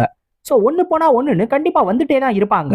அதனாலதான் நம்ம ஹீரோ நீயே போய் உன்னோட வாயால எல்லா உண்மையும் சொல்லிட்ட அப்படின்னா, அதுவும் எல்லாருக்கும் கேட்குற மாதிரி சொல்லிட்டேன்னா அப்ப அந்த அம்மாவுக்கு ஓ மேலையும் ஃபீனிக்ஸ் பெவிலியன் மேலையும் ரொம்ப கோவம் வரும். அதனாலயே அடுத்து எந்த ஒரு ரெக்வஸ்டும் ஃபீனிக்ஸ் பெவிலியன் கிட்ட இருந்து அந்த அம்மா சொல்லவே சொல்லாது. என்ன கொல்ல சொல்லி இனிமேலும் அந்த அம்மா ஃபீனிக்ஸ் பெவிலியனை கூட்டிட்டு வரவே வராது. ஸோ ஒரே கல்லுல 2 மாங்கா, அந்த அம்மாவையும் மாட்டி விட்ட மாதிரி ஆயிடுச்சு, அதே நேரத்துல ஃபீனிக்ஸ் பெவிலியனையும் தடுத்த மாதிரி ஆயிடுச்சு. இது எல்லாத்தையும் சொன்னா கண்டிப்பா தானும் ஒரு துரோகியா மாறிடுவோம், அதுவும் ஃபீனிக்ஸ் பெவிலியனுக்கே ஒரு துரோகியா மாறிடுவோம்னு இந்த பொண்ணுக்கு நல்லாவே தெரியும். இருந்தாலும் தன்னோட ஸ்பிரிச்சுவல் பீஸ்ட் மாட்டிக்கிட்டு இருக்கிறதுனால வேற வழியே இல்லாம இதுவும் எல்லா உண்மையும் சொல்லிடும். என்ன சொல்லும் அப்படின்னா, நீங்க யங் மாஸ்டர் மோக்குக்கு ஏதோ ஒரு பேய் பிடிச்சிருக்குன்னு சொன்னீங்க, அந்த பேயை ஒட்டி அவரையும் கொல்றதுக்காக தான் என்ன இங்க கூட்டிட்டு வந்தீங்க. ஆனா நான் பார்த்த வரைக்கும் அவருக்கு அந்த மாதிரிலாம் எதுவுமே பிடிக்கவே இல்லை. அதனால இனிமேலும் ஃபீனிக்ஸ் பெவிலியன் இவரை கொல்றதுக்காக யாரையும் அனுப்ப மாட்டாங்க, நீங்க இனிமேலும் இந்த மாதிரி ஒரு ரெக்வஸ்ட்டை மேக் பண்ணவே பண்ணாதீங்க அப்படின்னு சொல்லி சொல்லும். இப்ப இது கேட்ட உடனே தூங்கிட்டு இருந்தவனுங்க எல்லாரும் எந்திரிச்சிருவானுங்க. யாரை கொல்ல ட்ரை பண்றா? தேர்ட்ஸன்னு கொல்லணும்னு சொல்லி யாரு ட்ரை பண்றா? லேடி சியோக்கா? ஃபர்ஸ்ட் லேடியா? அந்த அம்மாவை இது எல்லாத்தையும் பண்ணுது. உடனே போங்க, போய் எல்லாரும் அந்த அம்மாவை பிடிங்கன்னு சொல்லி அவுட்டர் ஹாலோட மாஸ்டரும் உத்தரவு போடுவாரு. போட்ட உடனே எல்லாரும் வந்துருவானுங்க, எக்ஸ்டர்னல் மார்ஷியல் சோல்ஜர்ஸ் எல்லாரும் வந்துருவானுங்க. இப்போ உடனே இந்த அம்மாவுக்கு அப்பதான் புரிய வரும் எதுக்காக இந்த மோ கியோங்வானை எதிர்க்கவே கூடாது அப்படின்னு. இப்ப எல்லா உண்மையும் சொல்லிட்டு இந்த பொண்ணும் அதோட இடத்துக்கு கிளம்பலான்னு வெளில நடந்து வந்துகிட்டு இருக்கோம். அப்ப நம்ம ஹீரோவோட இடத்துக்கு தான் வரும். நம்ம ஹீரோ உடனே கேட்பான், என்ன எல்லாத்தையும் முடிச்சிட்டியா அப்படின்னு. இந்த பொண்ணும் நீ சொன்னது எல்லாத்தையும் பண்ணிட்ட அப்படின்னு சொல்லும். இருந்தாலும் நம்ம ஹீரோ மேல இதுக்கு ஒரு கோவம் இருந்துகிட்டே இருக்கும். ஏன்னா அவன் பிளான் போட்ட மாதிரி தான் எல்லாமே நடந்திருக்கு. இப்ப லேடி சியோக்கும் ஃபீனிக்ஸ் பெவிலியனும் எதிரிகளா மாறிட்டாங்க. லேடி சியோக்கு அவங்க பையன்ல ஒரு ஆளை கொல்ல ட்ரை பண்ணதுனால அந்த அம்மாவும் இப்போ ஒரு வில்லனா மாறிடுச்சு. அது மட்டும் கிடையாது, இப்ப இது எல்லா உண்மையையும் இந்த பொண்ணு அதோட வாயாலேயே சொல்ல வேண்டியதா போச்சு. இப்ப இப்படி சொன்னதுனாலயே கண்டிப்பா ஃபீனிக்ஸ் பெவிலியன் காலத்துக்கும் இந்த பொண்ணை துரத்திக்கிட்டே இருப்பானுங்க. ஏன்னா ஒரு துரோகின்னு சொல்லி, ஒரு வேலையை உருப்படியா முடிக்க முடியாத ஒரு துரோகின்னு சொல்லி துரத்திக்கிட்டே இருப்பானுங்க. வேற வழியே கிடையாது, இது எல்லாத்தையும் நான் பண்ணிதான் ஆகணும், இப்ப கிளம்புவோன்னு சொல்லி அந்த ஸ்பிரிச்சுவல் பீஸ்டை கேட்கும். அதாவது நம்ம ஹீரோ வச்சிருக்கான்ல அந்த மவுண்டைன் பியர்சிங் ஷெல்லுடு பீஸ்டை, அதை கேட்கும். நம்ம ஹீரோ உடனே என்ன சொல்லுவானா, சரி நான் இதை தரதுக்கு முன்னாடி எனக்கு ஒரே ஒரு விஷயத்தை பத்தி மட்டும் சொல்லு, அதுக்காக இங்க வா அப்படின்னு சொல்லி கூப்பிடுவான். அது என்ன அப்படின்னா சிமேமோரியோ அப்படின்னு சொல்லி ஏற்கனவே ஒரு விஷயத்தை பத்தி நம்ம சொல்லியிருப்போம்ல. அப்படின்னா என்ன, அதே மாதிரி அதையும் இந்த நிக்கிதே இந்த டீமனிக் மாங்க் இதையும் கண்ட்ரோல் பண்ணக்கூடிய அந்த மனுஷங்களை பத்தியும் எனக்கு சொல்லணும், அந்த மாதிரி ஆட்கள் பத்தியும் எனக்கு சொல்லணும் அப்படின்னு சொல்லுவான். இப்ப இது கேட்ட உடனே தான் இந்த பொண்ணு இன்னொரு தடவை கவனமா பார்க்கும். ஸோ இந்த டீமனிக் மாங்க் உண்மையிலே ஒரு ஃபெமிலியர் ஸ்பிரிட். இருந்தாலும் எனக்கு இந்த விஷயம் புரியவே இல்லையே, ஒரு ஈவில் ஸ்பிரிட், அதுவும் இந்த அளவுக்கு கோவம் இருக்கிற ஒரு எல்லோ ஸ்பிரிட்டை எப்படி இவன் ஃபெமிலியர் ஸ்பிரிட்டா எடுத்துக்கிட்டான்? அது மட்டும் இல்ல, இவனோட உடம்புல இன்னொரு த்ரெட் கனெக்ட் ஆயிருக்கு. அது யாரு அப்படின்னு சொல்லி யோசிச்சுக்கிட்டு இருக்கோம். நம்ம ஹீரோ உடனே என்ன நீ சொல்ல போறியா இல்லையானோன்னு சொல்றேன்னு சொல்லும். ஸோ இந்த சிமேமோரியோல மொத்தம் 6 லெவல் இருக்கு. ஃபர்ஸ்ட் ஆமினஸ், 2வது ஸ்ட்ரேஞ்ச், 3வது மித்திக்கல், 4வது டீமனிக், 5வது சாக்ரட், 6வது டிவைன். நார்மல் பேசிக் லெவல் பீஸ்டா இருந்தாலே அதுங்களையே ஒரு ஸ்மால் டிசாஸ்டர்னு சொல்லுவாங்களாம். அந்த அளவுக்கு பவர்ஃபுல்லான ஒண்ணுங்க. ஸோ லெவல் போக போக அதுங்களோட பவரும் அதிகமாயிட்டே போகும். இந்த ஃபீனிக்ஸ் பெவிலியன்ல மொத்தம் 3 பேரால மட்டும்தான் இந்த பொண்ணை சேர்த்து இந்த ஸ்பிரிச்சுவல் பீஸ்டை கண்ட்ரோல் பண்ண முடியும். அதுல ஒன்னு கோ. இவரு இந்த ஃபீனிக்ஸ் பெவிலியன் மாஸ்டர் கூடவே ரொம்ப வருஷமா இருக்காராம். இவரு குவோதோ அப்படின்னு சொல்லப்படுற ஒரு ஸ்ட்ரேஞ்ச் பீஸ்டை ஹேண்டில் பண்ணிக்கிட்டு இருக்காரு. ஒரு பறக்கிற மாதிரியான ஒரு பீஸ்ட், இதுவும் ஒரு பறவை தான். இதோட ஃபுல் பவர் இந்த பொண்ணுக்கு தெரியாதுன்னு சொல்லிடும். 2வது இருக்கிறது ஃபீனிக்ஸ் ஹால் மாஸ்டர். இவர் எந்த பீஸ்டை ஹேண்டில் பண்றாருன்றது இந்த பொண்ணுக்கு தெரியாதான், அது என்ன லெவல்ல இருக்கும் தெரியாது. ஆனா கண்டிப்பா ஒரு ஹையர் லெவலா தான் இருக்கணும்னு இந்த பொண்ணு யோசிச்சுக்கிட்டு இருக்கோம். அப்ப ஒருவேளை டிவைன் பீஸ்டா இருக்குமா அப்படின்னு ஹீரோ கேட்கும்போது, இல்ல அதெல்லாமே பழைய கதைகள்ல மட்டும்தான் இருக்கு, இருந்தாலும் இந்த மாதிரி கதைகள் இருக்கு, மேபி அந்த மாதிரி இருக்கலாம்னு சொல்லி இந்த பொண்ணு ஒரு புக் எடுத்து கொடுக்கும். இந்த புக்ல எல்லாத்த பத்தின இன்ஃபர்மேஷனும் இருக்கும் அப்படின்னு. இப்ப நம்ம ஜியோங் என்ன யோசிப்பானா, இந்த ஒத்தக்கண்ணு காக்காவுக்கே இவ்வளோ டீமனிக்கு இருந்துச்சு, அப்ப ஒரு ஹையர் லெவல் ஸ்பிரிட்டா இருந்துச்சுன்னா இன்னும் அதிகமா இருக்கும். ஒரு ஹை லெவல் சிமேமோரியாவை வச்சுக்கிறது அவ்வளோ ஒன்றும் தப்பா இருக்காது, கண்டிப்பா நல்லதா தான் இருக்கும்னு சொல்லி யோசிச்சுக்கிட்டு இருப்பான். சரி இந்தா இதை நீயே வச்சுக்கோன்னு சொல்லி அவளோட ஸ்பிரிட்டை அவள்கிட்டயே கொடுத்துருவான். என்ன நன்றி சொல்ல மாட்டியான்னு கேட்டு அவளும் சொல்லிட்டு அங்க இருந்து உடனே கிளம்பி போயிடுவா. இப்ப இவ கிளம்பி போன உடனே நம்ம ஹீரோ யோசிப்பான், இது உண்மையிலே ஒரு லக்கியான நாள் தான்.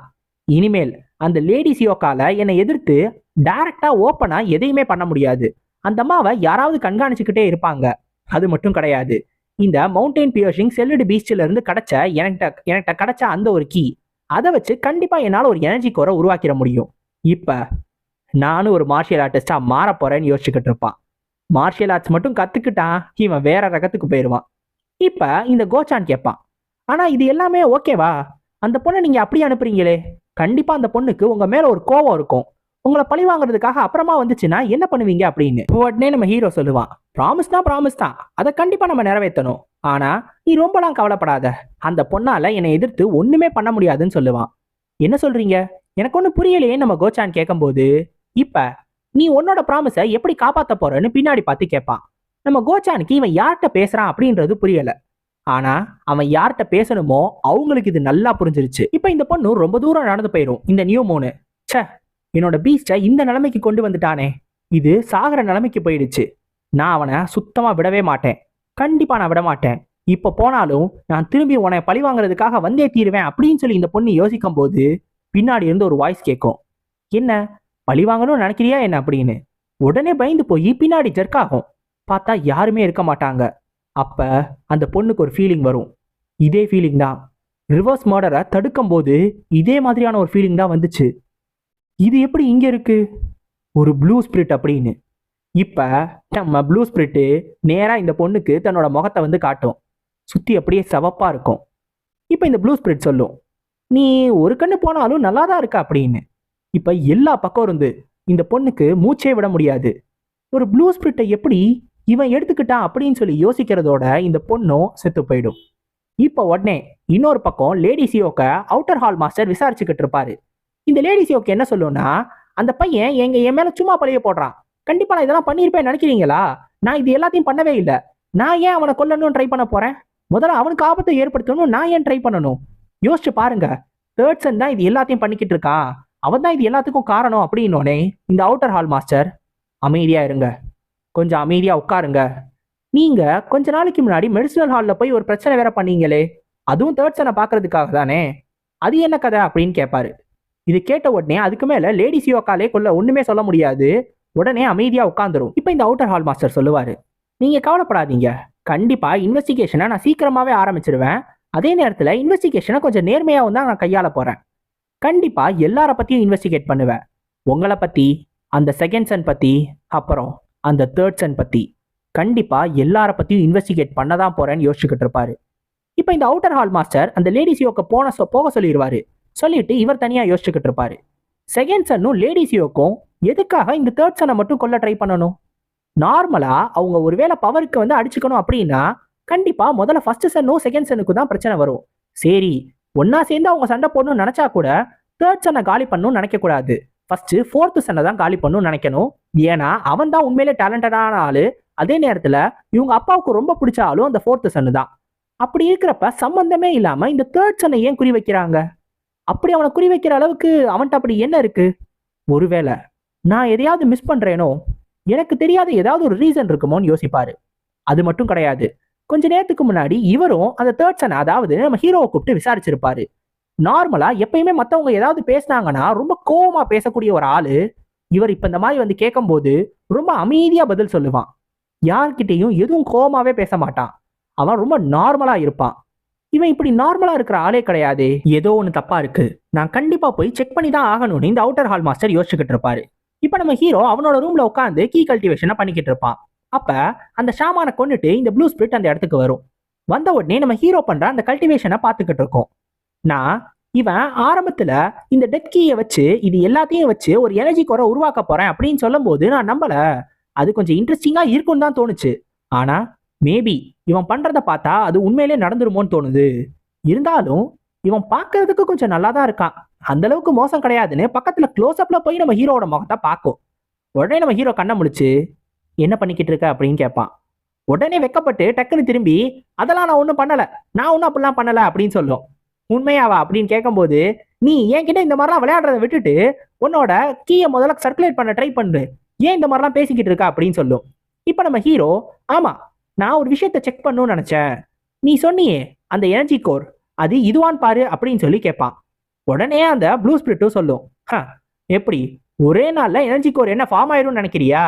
நீ இதையே ட்ரை பண்ணிக்கிட்டு இருந்தீங்கன்னா கண்டிப்பா கொஞ்ச நாள்ல உன்னால பண்ண முடியும்னு சொல்லும் போது நம்ம ஹீரோ சொல்லுவான், நீ சொன்னியே அந்த எனர்ஜி கோர் ஒரு கலெக்ஷன் ஆஃப் எனர்ஜி என்னோட வயிற்றுக்கு கீழே இருக்கு, இதுதானா அது அப்படின்னு கேட்பான்.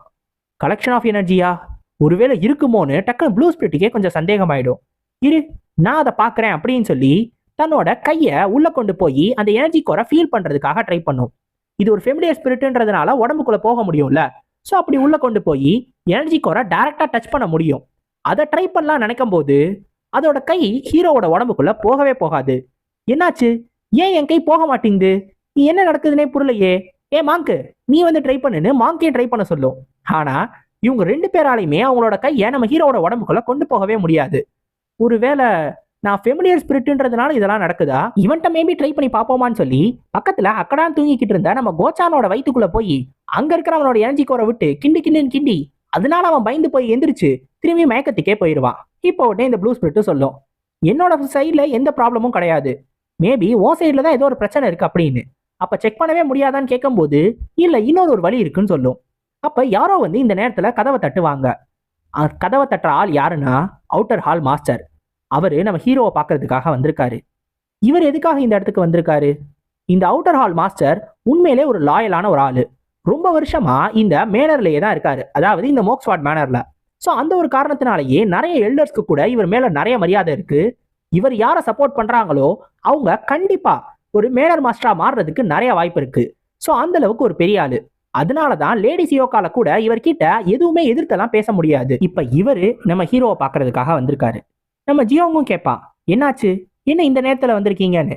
இவர் உடனே என்ன சொல்லுவாருன்னா, ஃபர்ஸ்ட் என்னைய மன்னிச்சிருங்க, இவ்வளவு பாதுகாப்பு இருந்தும் கூட உங்களுக்கு இந்த மாதிரி ஆயிடுச்சு, இது எல்லாத்தையும் நான் தான் கவனமா பார்த்திருக்கணும்னு சொல்லுவாரு. நம்ம ஹீரோவும், பிரச்சனை இல்ல, அதெல்லாம் ஒன்றும் பிரச்சனை இல்ல, எனக்கு தான் ஒன்றும் ஆகலைல, நீங்க முதல்ல எந்திரிங்க அப்படின்னு சொல்லிடுவான். ரெண்டாவது, நம்ம ஹீரோவை தொடுறதுக்காக வருவாரு, சும்மா அவரோட கை அவனோட மூஞ்சி கிட்ட. நம்ம ஹீரோ எந்த விதமான ரியாக்ஷனும் கொடுக்காம அப்படியே இருப்பான். இப்ப அவனை பார்த்துட்டு, ஓகே ஓகே, நீங்களே சரியாயிடுச்சுன்னு சொல்லிடுறீங்கன்னா எல்லாமே எனக்கு ஓகே தான். ஆமா, நான் உங்கள்கிட்ட ஒரு டேகர் கொடுத்தேனே, அது எங்க? அந்த டேகரை உங்களோட செல்ஃப் டிஃபென்ஸ்க்காக நான் கொடுத்தேன். அதுவும் இல்லாம எல்லா மாஸ்டர்ஸ்க்குமே அதை நான் கொடுத்துருக்கேன், எல்லா யங் மாஸ்டருக்கும். நீங்க ஒருவேளை அதை தொலைச்சிட்டீங்களா அப்படின்னு சொல்லி கேட்பாரு. நம்ம ஹீரோ உடனே, இது எந்த டேகரை பத்தி பேசுறாரு தெரிலையேன்னு சொல்லிட்டு, அந்த டேகரை நான் என்னோட க்ளோசெட்ல தான் மறைச்சு வச்சிருக்கேன் அப்படின்னு சொல்லுவான். அப்படியா, நீங்க ஒரு வேலை தொலைச்சிருந்தீங்கன்னா எனக்கு ரொம்ப வருத்தமா இருந்திருக்குன்னு சொல்லுவாரு. இப்ப நம்ம ஜியோன் கேட்பான், நீங்க சொன்னீங்களே அந்த டேகர், டேகர் மாதிரி எந்த விஷயமும் எனக்கு ஞாபகம் இல்லையே, நீங்க என்கிட்ட எப்ப கொடுத்தீங்க அப்படின்னு கேட்பான். அவர் உடனே, கொடுத்தா தானே ஞாபகம் இருக்கும், நான் தான் அதை உங்கள்கிட்ட கொடுக்கவே இல்லையேன்னு டக்குன்னு நம்ம ஹீரோவை அட்டாக் பண்ண ஆரம்பிச்சிருவாரு. நம்ம ஹீரோவும் எப்படியோ தப்பிச்சிருவான். இப்ப இந்த அவுட்டர் ஹால் மாஸ்டர் சொல்லுவாரு, நீ மொத்தம் 2 தப்பு பண்ணிட்ட. ஒன்னு, என்னைக்குமே உண்மையான தேர்ட் யங் மாஸ்டர் யாராவது அவர்கிட்ட கோவமா பேசும்போது மரியாதையோட நடந்துக்கவே மாட்டாரு, ரொம்ப கோவப்படுவாரு. ஆனா உனக்கு இவ்வளவு நடந்திருந்தும் நீ என்கிட்ட ரொம்ப பணிவோட பேசுற.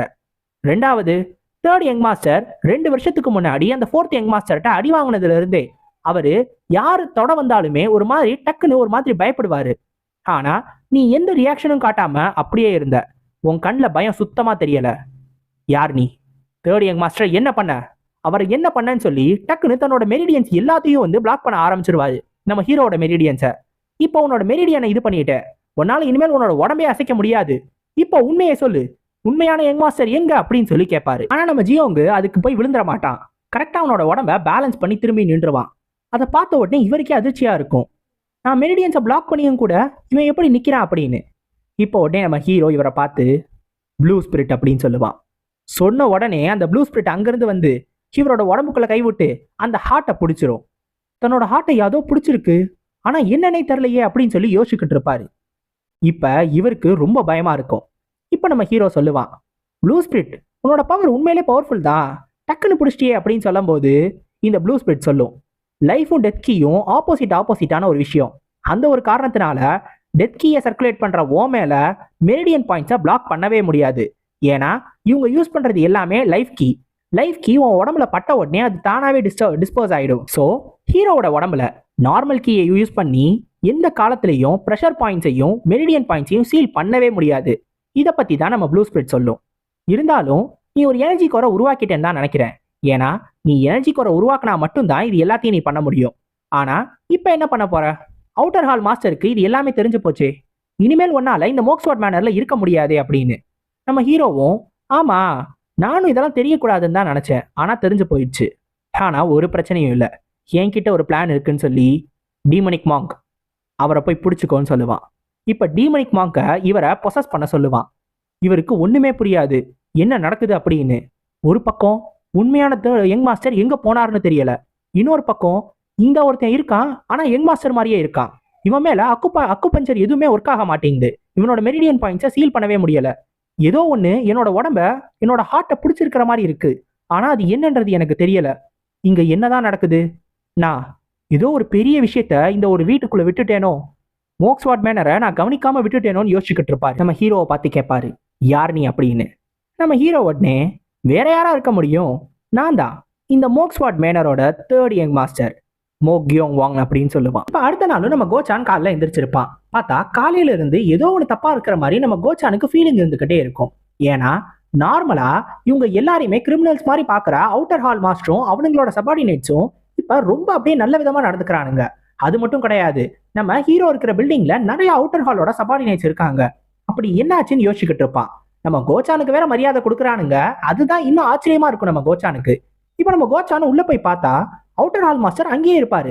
நம்ம ஹீரோவும் நீங்க கிளம்புங்கன்னு சொன்னதும் அவுட்டர் ஹால் மாஸ்டரும் அங்கிருந்து கிளம்பிடுவாரு. நம்ம கோச்சானுக்கு ஒண்ணுமே புரியாது. ஏங்க இன்னைக்கு என்னங்க என்னங்க நடக்குது, இவன் எதுக்குங்க இங்க வந்தாரு, எனக்கு ஒண்ணுமே புரியலேன்னு. சரி சரி, நான் அதெல்லாம் அப்புறம் சொல்றேன், இங்க வந்து உட்காரு, நான் உன்கிட்ட ஒரு முக்கியமான விஷயத்த கேட்கணும்னு சொல்லுவான். என்னது அப்படின்னு கேட்கும்போது, நீ எனக்கு மோக்ஸ்வாட் மேனரோட பேசிக்கான மார்ஷியல் ஆர்ட்ஸை சொல்லி தரியான்னு கேட்பான். கொஞ்ச நேரத்துக்கு முன்னாடி என்ன ஆயிருக்கும்னா, நம்ம ஹீரோ இந்த சீக்ரெட் மேனுவல்ல போட்டிருந்த மூவ்மெண்ட் டெக்னிக்கா பிராக்டிஸ் பண்ணிக்கிட்டு இருப்பான். ஆனா அந்த சீக்ரெட் மேனுவல்ல என்ன போட்டிருக்கோ அதே மாதிரி செஞ்சாலும் கூட அவனால அந்த மூவ்மெண்ட் டெக்னிக்ஸை கனெக்ட் பண்ணவே முடியாது. ஏன் தன்னால இதை பண்ணவே முடியல, அப்படி என்னாச்சுன்னு சொல்லி நம்ம ஹீரோ யோசிச்சுக்கிட்டு இருப்பான். இப்ப இந்த ப்ளூ ஸ்பிரிட் தான் சொல்லியிருக்கோம், ஏன்னா அது அட்வான்ஸ்டு அப்படின்னு. நார்மலா நீ அட்வான்ஸ்டு டெக்னிக்கை எப்ப யூஸ் பண்ணணும்னா உனக்கு அந்த மார்ஷியல் ஆர்ட்ஸை பத்தின ஒரு ஹையர் லெவல் அண்டர்ஸ்டாண்டிங் வந்ததுக்கு அப்புறம் தான். ஸோ ஹையர் லெவல் அண்டர்ஸ்டாண்டிங் வரணும்னா உனக்கு முதல்ல பேசிக்ஸ் தெரிஞ்சிருக்கணும். பேசிக்ஸே இல்லாம உன்னால அட்வான்ஸ்டு லெவல் மார்ஷியல் ஆர்ட்ஸை யூஸ் பண்ணவே முடியாது. எதுக்காக தெரியுமா அட்வான்ஸ்டு லெவல் மார்ஷியல் ஆர்ட்ஸை அவங்க கத்துக்குருவாங்க? பேசிக்கானதுல அவங்க கொஞ்சம் கொஞ்சமா ட்ரெயின் ஆகி அதுல இருக்கிற தேவையில்லாத மூமெண்ட்ஸ் எல்லாத்தையும் கழிக்கும் போது தான் அட்வான்ஸ்டு லெவல் மார்ஷியல் ஆர்ட்ஸ் வரும். ஸோ அந்த மாதிரி பண்ணணும்னா முதல்ல உனக்கு பேசிக்கான அண்டர்ஸ்டாண்டிங் வேணும். ஆனா அது இல்லாம டைரக்டா நீ அட்வான்ஸ்டு மூமெண்ட்ஸை யூஸ் பண்ணணும்னு நினைச்சீங்கன்னா கண்டிப்பா உன்னால அதை யூஸ் பண்ணவே முடியாது. இந்த மாதிரி தான் ஆகும்னு நம்ம ப்ளூ ஸ்பிரிட் சொல்லிடும்.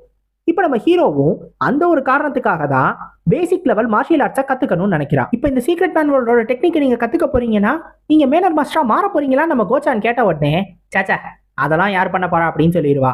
அது யூஸ்ஃபுல்லா இருக்கும்னு கத்துக்கணும்னு நினைக்கிறேன்னு சொல்லுவான். நம்ம கோச்சானும் ஏதோ ஒண்ணு, ஆனா என்னால உங்களுக்கு பேசிக்கான மார்ஷியல் ஆர்ட்ஸை கத்துத்தர முடியாதுன்னு சொல்லிடுவான்.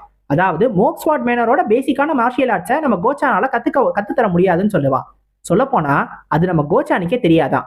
மோக்ஸ்வாட் மேனரோட பேசிக்கான மார்ஷியல் ஆர்ட்ஸும் சரி அட்வான்ஸ்டு டெக்னிக்ஸும் சரி அந்த மோக்ஸ்வாட்ல மேனர்ல இருக்கிறவங்களுக்கு மட்டும்தான் அது சொந்தமானது. மோக்னு யாரு பேர் வச்சிருக்காங்களோ அவங்களால மட்டும்தான் அது எல்லாத்தையுமே கத்துக்க முடியும். ஸோ மோக்னு இல்லாத இன்னொருத்தரால அதை கத்துக்கவே முடியாது. இதை தான் நம்ம கோச்சான் சொல்லுவான். இப்போ நம்ம ஹீரோவும் ஸோ இது எல்லாமே அந்த யங் மாஸ்டர்ஸ்க்கு மட்டும்தான் தெரியுமா அப்படின்னு கேட்பான். அவங்களுக்கு மட்டும்தானா இல்ல வேற யாராவது இருக்காங்களான்னு கேட்கும்போது இல்ல அவங்க மட்டும்தான் சொல்லிடுவான். இப்போ நம்ம கோச்சான் என்ன யோசிப்பானா, இவரால மோக்ஸ்வாட் மேனரோட பேசிக்கான மார்ஷியல் ஆர்ட்ஸை கத்துக்கிறது ரொம்ப கஷ்டம். ஏன்னா இவர் ஒரு உண்மையான மோக்கும் கிடையாது.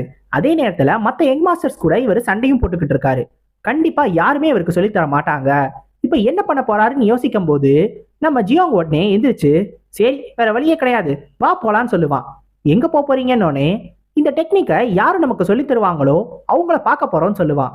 என்னது அவங்களையா? ஏங்க அவங்க 3 பேரும் கண்டிப்பா அவங்களுக்கு சொல்லித்தர மாட்டாங்க. அதே மாதிரி இப்ப போய் நம்ம அவங்கள்ட்ட நின்னோம் கண்டிப்பா இது எல்லாமே பெரிய பிரச்சனை ஆயிடும்னு சொல்லும் போது சே பயந்துகிட்டே இருந்தா வாழ்க்கையை வாழவே முடியாது கோச்சான், வா போய் ஒரு கை பார்த்துருவோம் அப்படின்னு சொல்லுவான். அப்படி யாரை பார்க்க போறீங்க அப்படின்னு நம்ம கோச்சான் கேட்கும் போதுதான் நம்ம கோச்சானுக்கு ஒரு பெரிய அதிர்ச்சி. யார் ஒருத்தனை இந்த மோ கியோங் வான் பார்க்கவே கூடாதோ அவனை பார்க்கறதுக்காக தான் வந்திருப்பான். மோ கியூச்சோன் அந்த 4வது பையன். ஏற்கனவே இந்த 4வது பையனுக்கும் உண்மையான மோ கியோங் வானுக்கும் 2 வருஷத்துக்கு முன்னாடி ஒரு பிரச்சனை வந்திருக்கும். அதுல இவன் அவனை தூக்கி போட்டு மிதிச்சிருப்பான். அதனாலயே உண்மையான மோ கியோங் வான் இவனை பார்த்து பேசவே மாட்டான். இப்ப நம்ம ஹீரோ இவனை பார்க்கறதுக்காக தான் வந்திருப்பான். உடனே நம்ம கோச்சான் பதட்டமாகி ஏங்க இருங்க இருங்க இருங்க ஏங்க இவரை பார்க்கறதுக்காக வந்திருக்கீங்க, நீங்க அந்த இன்சிடென்ட்டை மறந்துட்டீங்களா என்ன அப்படிங்கும் போது நீ தான் ஏற்கனவே சொன்னியே இவன் ஏதோ அவனை தூக்கி போட்டு மிதிச்சான்னு. எனக்கு ஞாபகம் இருக்கு. அப்படி ஞாபகம் இருந்தா இவனை எதுக்காக பார்க்க வந்திருக்கீங்க? அன்னைக்கு நடந்த விஷயங்கள் உங்களுக்கு வேணா தெரியாம இருக்கலாம், ஆனா எனக்கு இன்னமுமே அது ஞாபகம் இருக்கு. இந்த 4th யங் மாஸ்டர் அவரை போட்டு அடிக்க 3rd யங் மாஸ்டர் அழுக ஆரம்பிச்சு தன்னை விட்டுருன்னு சொல்லி கெஞ்ச ஆரம்பிச்சாரு. அது இன்னமும் எனக்கு நல்லா ஞாபகம் இருக்கு. அது மட்டும் கிடையாது, 4th யங் மாஸ்டர் வெறும் 16 வயசுலேயே பீக் அடைஞ்ச ஒரு மான்ஸ்டர். அவர் கூட பிரச்சனையே வச்சுக்க வேணாம் அப்படின்னு சொல்லுவான். இப்போ இந்த ப்ளூ ஸ்பிரிட் சொல்லும் இவனை பார்க்கறதுக்கு கொஞ்சம் யூஸ்ஃபுல்லா தான் இருக்கான் அப்படின்னு. இப்போ நம்ம ஹீரோவும் அப்படியான்னு கேட்டதும் இந்த ப்ளூ ஸ்பிரிட்டும் சொல்லும் ஆமா நார்மலா இந்த வயசுல இந்த மாதிரியான ஒரு ஆறாவை வச்சிருக்கிறதுன்றது உண்மையிலே கஷ்டம்தான்.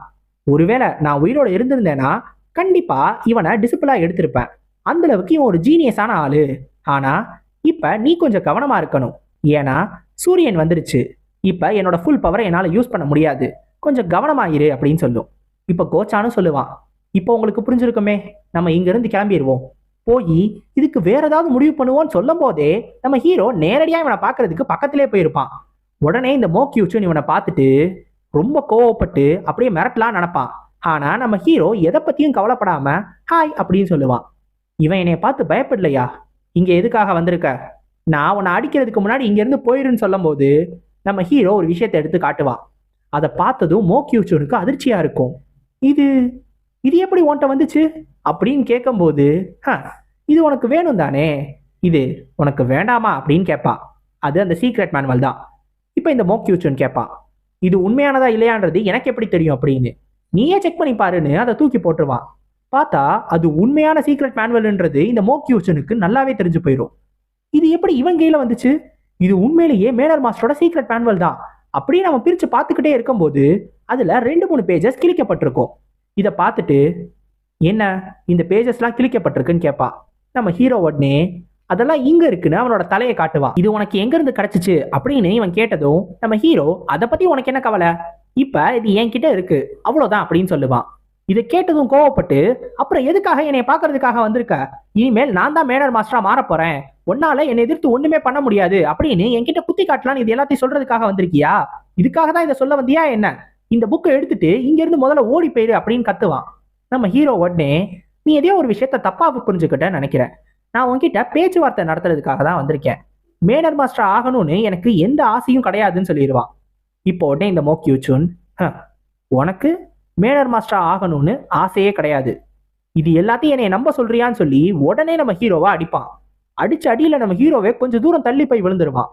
இப்போ உடனே இவன் சொல்லுவான், இது எல்லாத்தையும் நான் நம்பிடுவேன் நினைக்கிறியா, நீ 2 வருஷத்துக்கு முன்னாடி நடந்ததை மறந்து போயிட்டேன்னு நினைக்கிறேன், ஆனா நான் இன்னும் மறக்கல, உனக்கு வேணா நானே ஞாபகப்படுத்துறேன், நீ ஏதாவது என்கிட்ட ட்ரை பண்றதுக்கு முன்னாடி இங்க இருந்து ஓடி போயிடுறது தான் உனக்கு நல்லதுன்பா.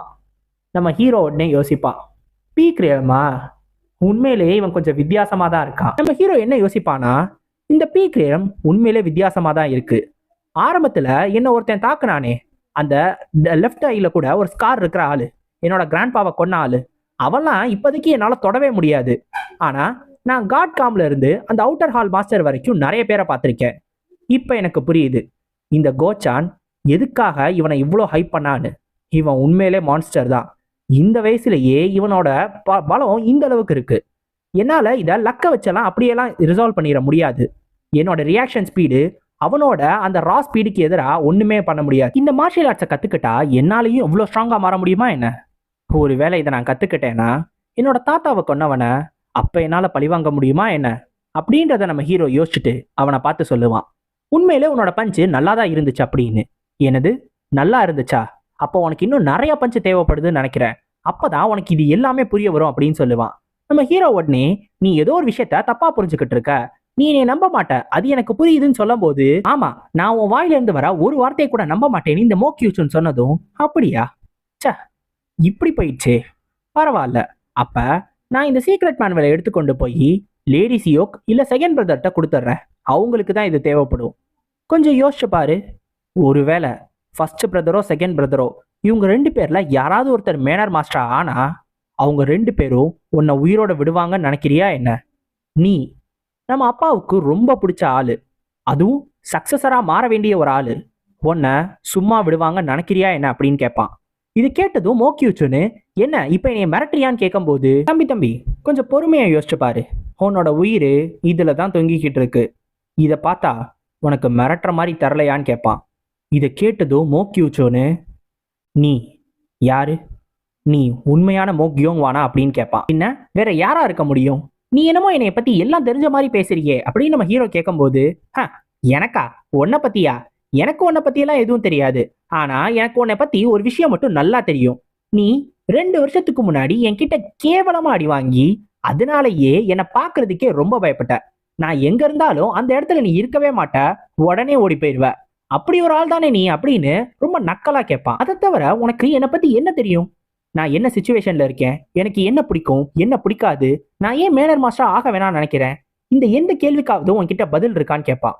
இதை கேட்ட உடனே மோக்யூச்சுன், அப்ப என்னை பத்தி மட்டும் உங்க யாருக்காவது என்னதான் தெரியும், என்ன எப்பயுமே இன்ஃபீரியர்னு கூப்பிட்டு என்கிட்ட இருந்து விலகி இருந்தீங்களே, நான் இப்ப கேட்கிறேன், எதுக்கு எல்லாரும் என்னைய இந்த மாதிரி ஒதுக்கி வச்சுக்கிட்டே இருக்கீங்க, என்னைய யாருமே அக்னாலேஜ் பண்ணதே கிடையாது, நீ மத்தவங்களை விட்டுட்டு ஏன் கூட வந்து பேசுற, அவங்க தானே பெட்டரான ஆளுங்க அப்படின்னு சொல்லுவான்.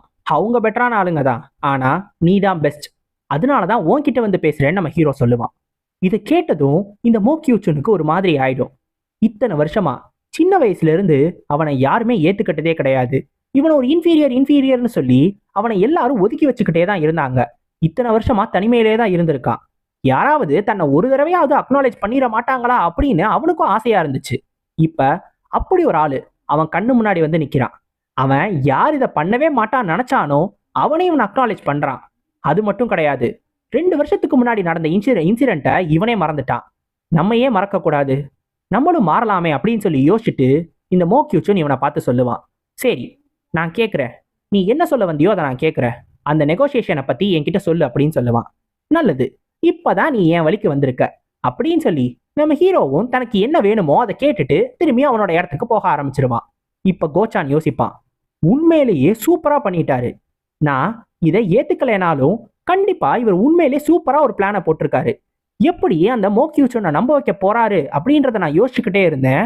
ஆனா இதை நான் எதிர்பார்க்கவே இல்லை. இவர் ரொம்ப ரொம்ப ரொம்ப ரொம்ப நேச்சுரலா அப்படியே சாதாரணமா இதை கேட்கிற மாதிரி கேட்டுட்டாரு. அப்படி நம்ம ஹீரோ என்ன தெரியுமா பிளான் போட்டிருக்கான்? நம்ம ஹீரோவுக்கு என்ன தேவை? பேசிக்கான மார்ஷியல் ஆர்ட்ஸ். ஆனா டைரக்டா போய் எனக்கு பேசிக்கான மார்ஷியல் ஆர்ட்ஸை சொல்லி கொடுன்னு கேட்டா கண்டிப்பா மோக்யூச்சனுக்கு சந்தேகம் வரும். அதனால நம்ம ஹீரோ அதை டைரக்டா கேட்க மாட்டான். அதுக்கு பதிலா தனக்கு 3 விஷயங்கள் வேணும்னு கேட்பான். மொதல் விஷயம், ஒருவேளை மோக்யூச்சுன் மேனர் மாஸ்டரா மாறிட்டா நம்ம ஹீரோவை எந்த விதத்திலையும் டிஸ்டர்ப் பண்ணவே கூடாது. 2வது விஷயம், நம்ம மோக்யூச்சுன் மேனர் மாஸ்டரா மாறினதுக்கு அப்புறம் நம்ம ஹீரோவுக்கு தேவையான பண தேவைகள், அதாவது ஃபினான்ஷியலா நம்ம ஹீரோவை சப்போர்ட் பண்ணணும். இது 2 ரொம்ப ரொம்ப முக்கியமான விஷயம். இது 2ஐயும் நீ கண்டிப்பா ப்ராமிஸ் பண்ணியே ஆகணும்னு முதலையே நம்ம மோக்யூச்சுன் கிட்ட நம்ம ஹீரோ கேட்டுருவான். இது 2ம் தான் முக்கியமான விஷயம் சொன்ன உடனே நம்ம மோக்யூச்சுனும் சரி இதை நான் ஏத்துக்கிறேன், 3வது விஷயம் என்ன அப்படின்னு சொல்லி கேட்பான். இப்பதான் நம்ம ஹீரோ ரொம்ப ரொம்ப ஈஸியா இதை எடுத்துட்டு வந்திருப்பான். எனக்கு பேசிக்கான மார்ஷியல் ஆர்ட்ஸை சொல்லிக் கொடு அப்படின்னு, மோக்ஸ்வார்ட் மேனரோட மார்ஷியல் ஆர்ட்ஸ். இப்ப இது கேட்ட உடனே மோக்யூச்சுன் இதை எந்த விதத்திலையும் சந்தேகப்பட்டிருக்கவே மாட்டான். மறந்து போயிட்டியா என்ன, சரி நான் உனக்கு சொல்லித்தரேன் அப்படின்னு அது ஒரு ஈஸியான ரெக்வஸ்டா எடுத்துக்கிடுவான். ஏன்னா ஃபர்ஸ்ட் 2 விஷயமுமே மேனர் மாஸ்டரா மாறினதுக்கு அப்புறம் நடக்க வேண்டியது. ஸோ அதுதான் முக்கியமான விஷயம்னு நம்ம ஹீரோ அவனுக்கு ஆழமா அதை புரிய வச்சுட்டான். அதனால இந்த 3வது விஷயத்த அவன் பெருசா கண்டுக்கவே மாட்டான். ஆனா உண்மையிலேயே 3வது விஷயம் தான் நம்ம ஹீரோவுக்கு முக்கியமானதுன்னு அவனுக்கு தெரியாதுல்ல. அது மட்டும் கிடையாது, இவன் இது எல்லாத்தையும் ஏத்துக்கிட்டதுக்கான காரணம் அவனுக்கு என்ன தேவையோ அதை நம்ம ஹீரோ கொடுத்துருக்கான். அவனுக்கு என்ன தேவை? அவனை யாராவது ஒருத்தர் மதிச்சாலே போதும். நம்ம ஹீரோ இவனை மதிச்சு வந்து கேட்டதுனால அவன் இதை ஏத்துக்கிட்டான். ஸோ அவனை கொஞ்சம் மேனிப்புலேட் பண்ணி இவனுக்கு தேவையான விஷயங்களை நம்ம ஹீரோ வாங்கிக்கிட்டான். இதை பார்த்து தான் நம்ம கோச்சான் உண்மையிலே ஆச்சரியப்படுவான், இப்படி யோசிக்கிறான் அப்படின்னு. இது மட்டும் கிடையாது, நம்ம மோக்யூச்சுன் அந்த சீக்ரெட் மேனுவல்ல இருந்த விஷயங்களை தெரிஞ்சுக்கிறதுக்கு கிட்டத்தட்ட 2 மணி நேரம் ஆயிருக்கான். அது எல்லாத்தையும் ஞாபகம் வச்சுக்கிறதுக்கு. ஆனா நம்ம ஹீரோ அதை ஒரு தடவை பார்த்ததுக்கே மொத்தத்தையும் ஞாபகம் வச்சிருப்பான். ஸோ உண்மையிலேயே ஒரு புத்திசாலி கூட தான் நம்ம இருக்கோம், தான் இவன் கூட இருக்கிறதுக்கு ரொம்ப பெருமைப்படுறதா நம்ம கோச்சான் யோசிச்சுக்கிட்டு இருப்பான். இப்போ உடனே நம்ம கோச்சானோ, நீங்க போட்ட பிளான் உண்மையிலேயே சூப்பரா இருந்துச்சு, ஆனா என்ன சீக்ரெட் மேனுவலை தான் அவன்கிட்ட கொடுக்க வேண்டியதா போச்சு, அதான் கொஞ்சம் வருத்தமா இருக்குன்னு நம்ம கோச்சான் சொல்லுவான். அதை பத்தி யாருக்கு கவலை, நான் ஒன்னும் அதை அவனுக்கு சரியா சொல்லி தரலையேன்னு சொல்லுவான். இது கேட்டதும் நம்ம கோச்சான் என்ன சொல்றீங்க அப்படின்னு கேட்கும்போது, ஒருவேளை உன்கிட்ட சொல்லியிருக்க கூடாதோ, சரி நீதானே, உன்கிட்ட மட்டும் நான் சொல்றேன். நான் அதுல நிறைய விஷயங்களை மாத்தி தான் அவனுக்கு சொல்லி கொடுத்துருக்கேன். ஒவ்வொரு 13-14 கேரக்டர்ஸ்க்கும் நான் ஒரு சேஞ்ச் பண்ணியிருக்கேன். எங்க அதை அவன் கண்டுபிடிச்சிருவானோ, நான் மாட்டிக்கிடுவேனோன்னு நினைச்சேன்.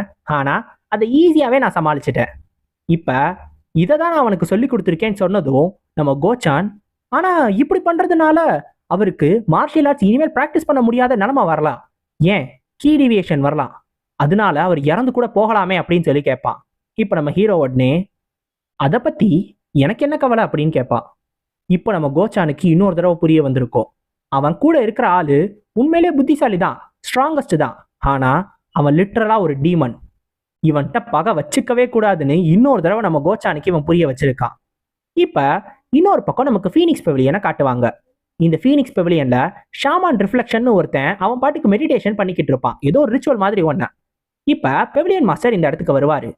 நியூ மூன் கிட்ட இருந்து நமக்கு எந்த விதமான இன்ஃபர்மேஷனும் வரல. அவ மிஷனை கம்ப்ளீட் பண்ணாலா இல்லையான்றத நமக்கு தெரியவே இல்லை. அவ பண்ணலன்னா எனக்கு தெரிஞ்சு தோணுது. அது மட்டும் கிடையாது, லேடி சியோக்கையும் அவ மாட்டி விட்டுட்டா, அவளை யாருன்றதையும் சொல்லிட்டா. இப்ப இதனால சியோக் ஃபேமிலி கூட நமக்கு இருந்த அந்த கொஞ்ச நஞ்ச உறவும் இப்ப இல்லாம போயிடுச்சு. நம்மளோட இமேஜும் இப்படி போயிடுச்சு. ரிஃப்ளெக்ஷன், நீ உடனே போய் எல்லா உண்மையும் கண்டுபிடிச்சிட்டு வா அப்படின்னு சொல்லுவாரு. இப்ப இந்த ரிஃப்ளெக்ஷன் தான் கிளம்பி போவான். இப்ப இந்த ரிஃப்ளெக்ஷனும் இந்த நியூ மூன் இறந்த இடத்துக்கு வந்துருவான். இங்க வந்து நியூ மூனு உண்மையிலே பவர்ஃபுல்லான ஷாமான்.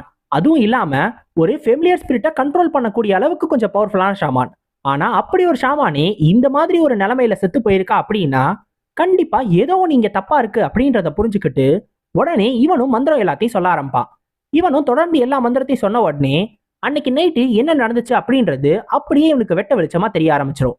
இந்த நியூ மூனு ஃபர்ஸ்ட் அந்த லேடிஸ் யோக்க போய் பார்த்ததுல இருந்து நம்ம ஜியோங் கூட வந்து சண்டை போட்டது, கடைசியா இந்த இடத்துக்கு வந்து ப்ளூ ஸ்பிரிட் கையால செத்தது, இது எல்லாமே இவனுக்கு தெரிய வந்துடும். கடைசியா ப்ளூ ஸ்பிரிட்டோட பிரசன்ஸை பார்க்கும்போது இவன் உண்மையிலேயே அப்ப பயத்தை ஃபீல் பண்ண ஆரம்பிச்சிருவான். இது கண்டிப்பா ஒரு ப்ளூ ஸ்பிரிட் தான் அப்படின்றது இவனுக்கும் புரிஞ்சு போயிடும். இப்போ உடனே வானத்தை பார்த்து சொல்லுவான், கூதாவ் நம்ம இன்னும் கொஞ்சம் ப்ரிப்பேர் பண்ணிட்டு வரணும் போல அப்படின்னு. இந்த கூதாவ் மேல பறந்துகிட்டு இருக்கோம். இது ஒரு பறவை. ஏற்கனவே நம்ம சொல்லியிருப்போம்ல 3 ஷாமான்ஸால மட்டும்தான் ஃபீனிக்ஸ் பெவிலியன்ல ஃபெமிலியர் ஸ்பிரிட்ஸை கண்ட்ரோல் பண்ண முடியும் அப்படின்னு.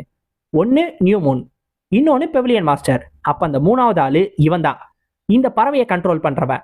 இவன் தான் அந்த 3வது ஆளு, அந்த ரிஃப்ளெக்ஷன். இப்போ நம்மளுக்கு இந்த ப்ளூ ஸ்பிரிட்டை தான் காட்டுவாங்க. இது நம்ம ஹீரோ எடுக்கிற ட்ரைனிங்கை தான் பார்த்துக்கிட்டு இருக்கோம். ஆனா ப்ளூ ஸ்பிரிட்டுக்கே ஆச்சரியமா இருக்கும்.